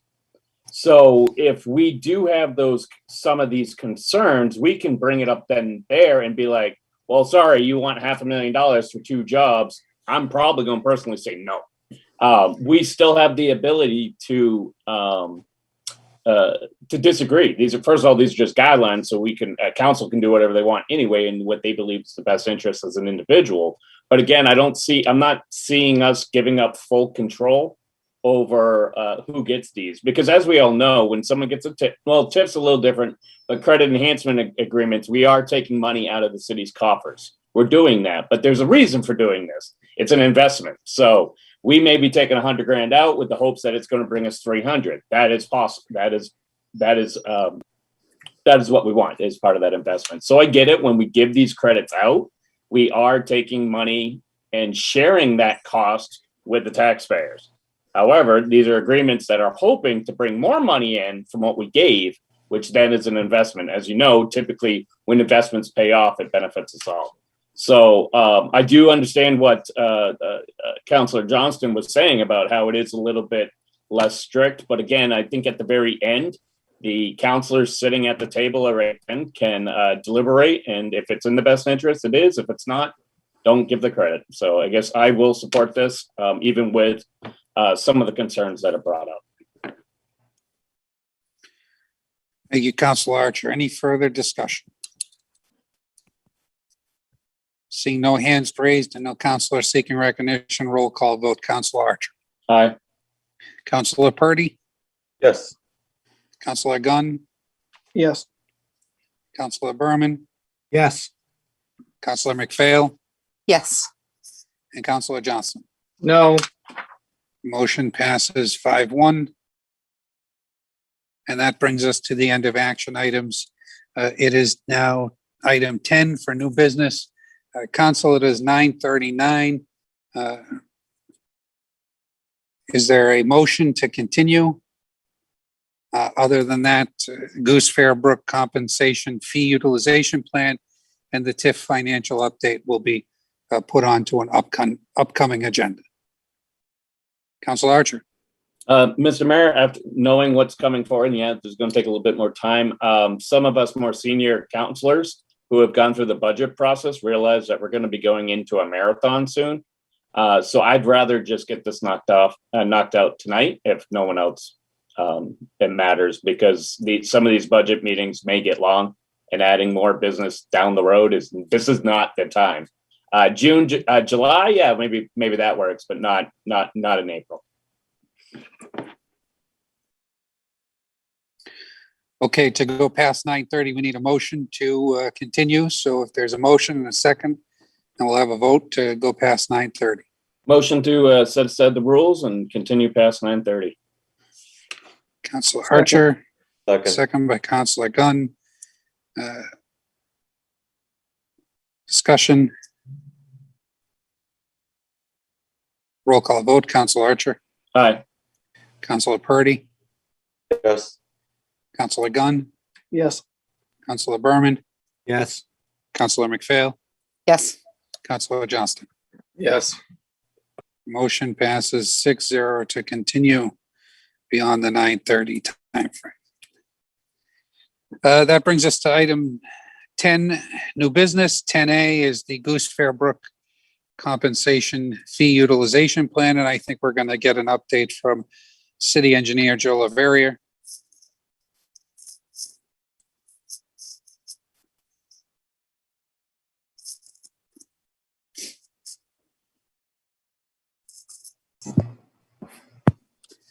Greetings and welcome, City Engineer Laveria. Thank you for joining us this evening. Thank you for having me. You have a presentation for us on the Goose Fair Brook compensation fee utilization plan. Yep, I'll try to keep this brief. I appreciate you staying a little late tonight. The CFUP plan is associated with the Goose Fair Brook watershed, which I think many of you know is designated as an urban impaired stream, which means that it doesn't meet its water quality classification. So we're trying to obviously improve that.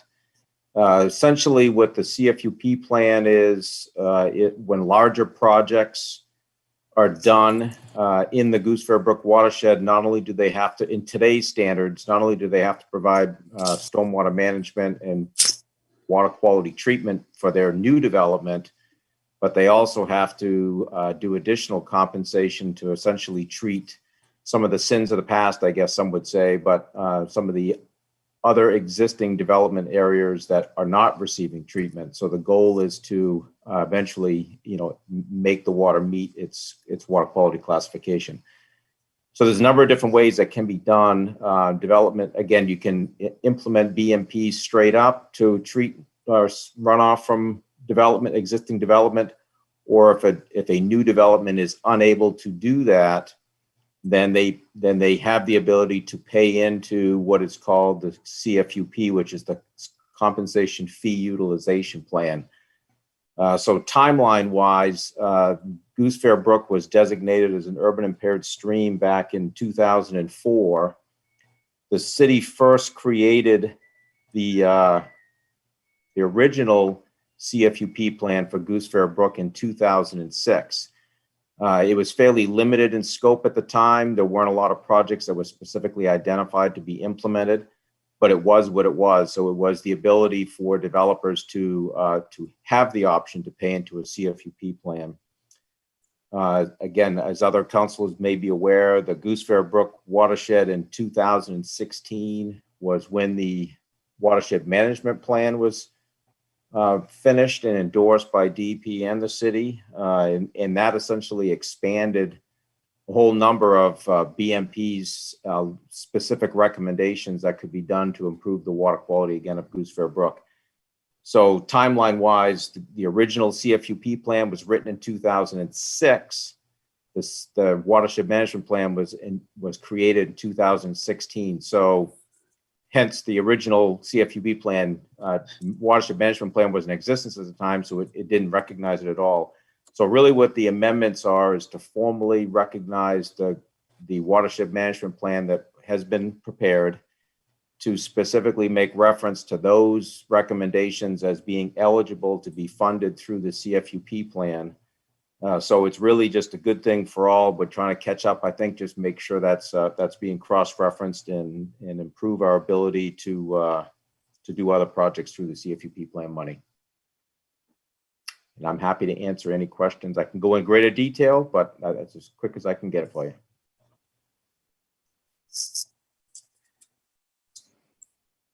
Thank you, Joe. Any questions at this time?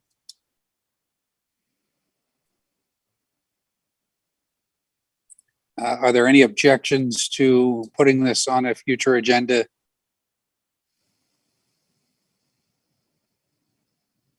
City Engineer Laveria, thank you for joining us this evening. You gave a thorough enough presentation that there's no questions, and we'll see this on our future agenda. I appreciate it. Thank you very much. Thank you very much. That brings us to item 10B, which is a TIF financial update, and Director Clavette. Thank you, Mayor Doyle and members of the City Council for letting me present this evening at this late hour here. And I think in order to be brief, obviously this is a very lengthy report, but it does itemize every single project. I did decide after reviewing this, it's the FY21 mid-year, but I also included FY20 for two reasons. One is the new counselors can have the benefit of taking a look at where we're at with those projects, and also take a look at how we're faring with the FY21. I could go through this, but it may be easier if there are questions on projects, things, reasons that are why things have not been accomplished. Clearly, COVID had some impact on some of these projects' ability to come to fruition.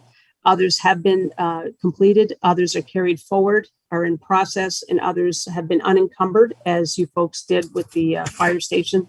But in essence, one of the things that I want folks to understand more clearly, and I know that there has been conversation amongst, the public and staff and other folks, TIFs, why TIFs? Why are we running all of these projects? I want you folks to keep in mind that all of these projects, if they were funded under the general fund, would cost you twice as much. So basically right now we're currently on 49 cents of a dollar lost. If it were into the general fund to decrease revenue sharing and increase county taxes. So when you start taking a look at these projects, and there has been comments about, do we really need some of these projects? Well, those are projects that have been approved by the council, vetted through the Economic Development Commission first, recommended through a collaborative process among city staff. So it has, and then obviously the scrutiny of your city administrator and the finance director. So I think there are a lot of hands that have made this what it is today. So I just want folks to understand this is not like we don't, stir a pot and just say, boom, this is what we're doing magically. These are all projects that have viable promise. You will see when we present our budget and in the schedule, I think we're toward the end, but when you'll see the FY20 2-year projects listed are all projects that have merit in projects that could have potentially been funded under the general fund. So at this point, I'd like to open it up to questions. And I know everybody's at different levels of understanding of TIFs and different levels of appreciation of what they can do. And I respect all of that, but I'm here to answer any questions. Thank you, Director Clavette. Any questions for Director Clavette on the TIF? On the TIF districts?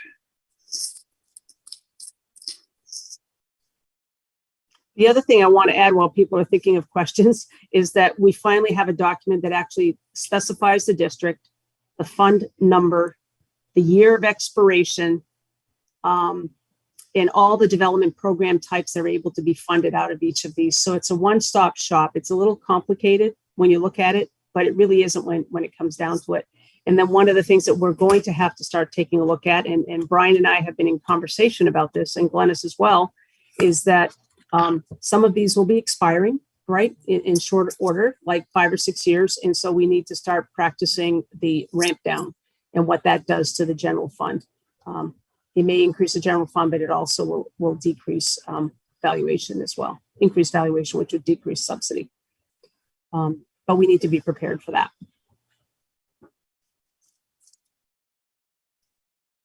So Council, this is just an update, a financial update on the TIFs. You will be getting a presentation on TIFs as part of the budget process for the next year's budget. So any questions for Director Clavette? Seeing no questions, Director Clavette, thank you very much for joining us this evening. And we will see you during the budget presentations. Sounds great. Thank you so much. Thank you very much. That brings us to the end of new business. At this time, we will move on to item 11, administrative updates. City Administrator Canrath. Thank you, Mr. Mayor. To reiterate from the top of the meeting, the city is currently accepting letters of interest from residents for the Ward 5 vacant council seat. Residents must live in Ward 5 to be considered. We will be accepting letters until March 24th in our city clerk's office at the close of the business day. The city will then use the identical process, the process used to fill the Ward 4 seat several months ago, where all candidates will have the opportunity to present to the council and make their case for the appointment, and the council will then take all of that into consideration and make their choice and make an appointment. Please contact myself or City Clerk Michelle Hughes with any questions on the process or what materials you may need to provide the city. An update on the Army Corps of Engineers Option 6 project. We have officially received word back from the ACOE, and they are requesting further items to be included in our letter of support. That letter or that communication from the Army Corps was forwarded out to council last week. We do have a new letter drafted to provide to the Army Corps for your consideration. That will be at our April 5th meeting. City Solicitor Tim Murphy has obviously had input on this letter and may have a few points for discussion at our April 5th meeting for you to consider. Senior Meals Program, Saco Parks and Rec will be holding the next Senior Meals Program event on April 1st at the Community Center. Lunch will be provided by Bradley Street Market and is being sponsored by a mini CARES grant that Amelia Meyer was able to procure from the Southern Maine Agency on Aging. And so that's April 1st at the Community Center, 11 to 12:30, and the meal will be from the Bradley Street Market. Lastly, the Saco Save Our Shores Symposium is slated for Friday, March 26th from 10 to 11:30. It will be via Zoom, similar to last year's event that we did hold in person, which was very well received at that time. So we will be having some panelists back and some new panelists. Featured speakers will include representatives from Maine Geologic and Living Shoreline. So you're all invited to attend that. Again, Friday, March 26th, 10 to 11:30 via Zoom. You should have the link that was emailed out to you. Hope to see everyone there. That's all I have. Thank you. Happy to take any questions. Thank you, City Administrator Canrath. Any questions for the City Administrator at this time? Okay, moving on to item 12, council discussion and comment. Any council discussion and comment?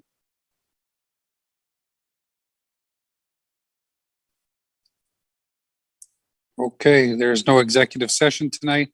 Brings us to item 15. Is there a motion to adjourn?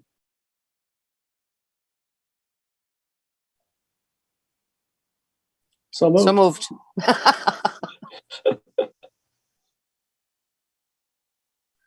Councilor McPhail. Is there a second? Second. Councilor Gunn. On the motion to adjourn, roll call vote. Councilor Archer. Aye. Councilor Purdy. Yes. Councilor Gunn. Yes. Councilor Berman. Yes. Councilor McPhail. Yes. Councilor Johnston. Yes. Motion passes 6-0 to adjourn the meeting at 9:54 p.m. Thank you, everyone, for all your comments and discussion tonight. Have a wonderful evening. Be well and stay safe. Happy birthday.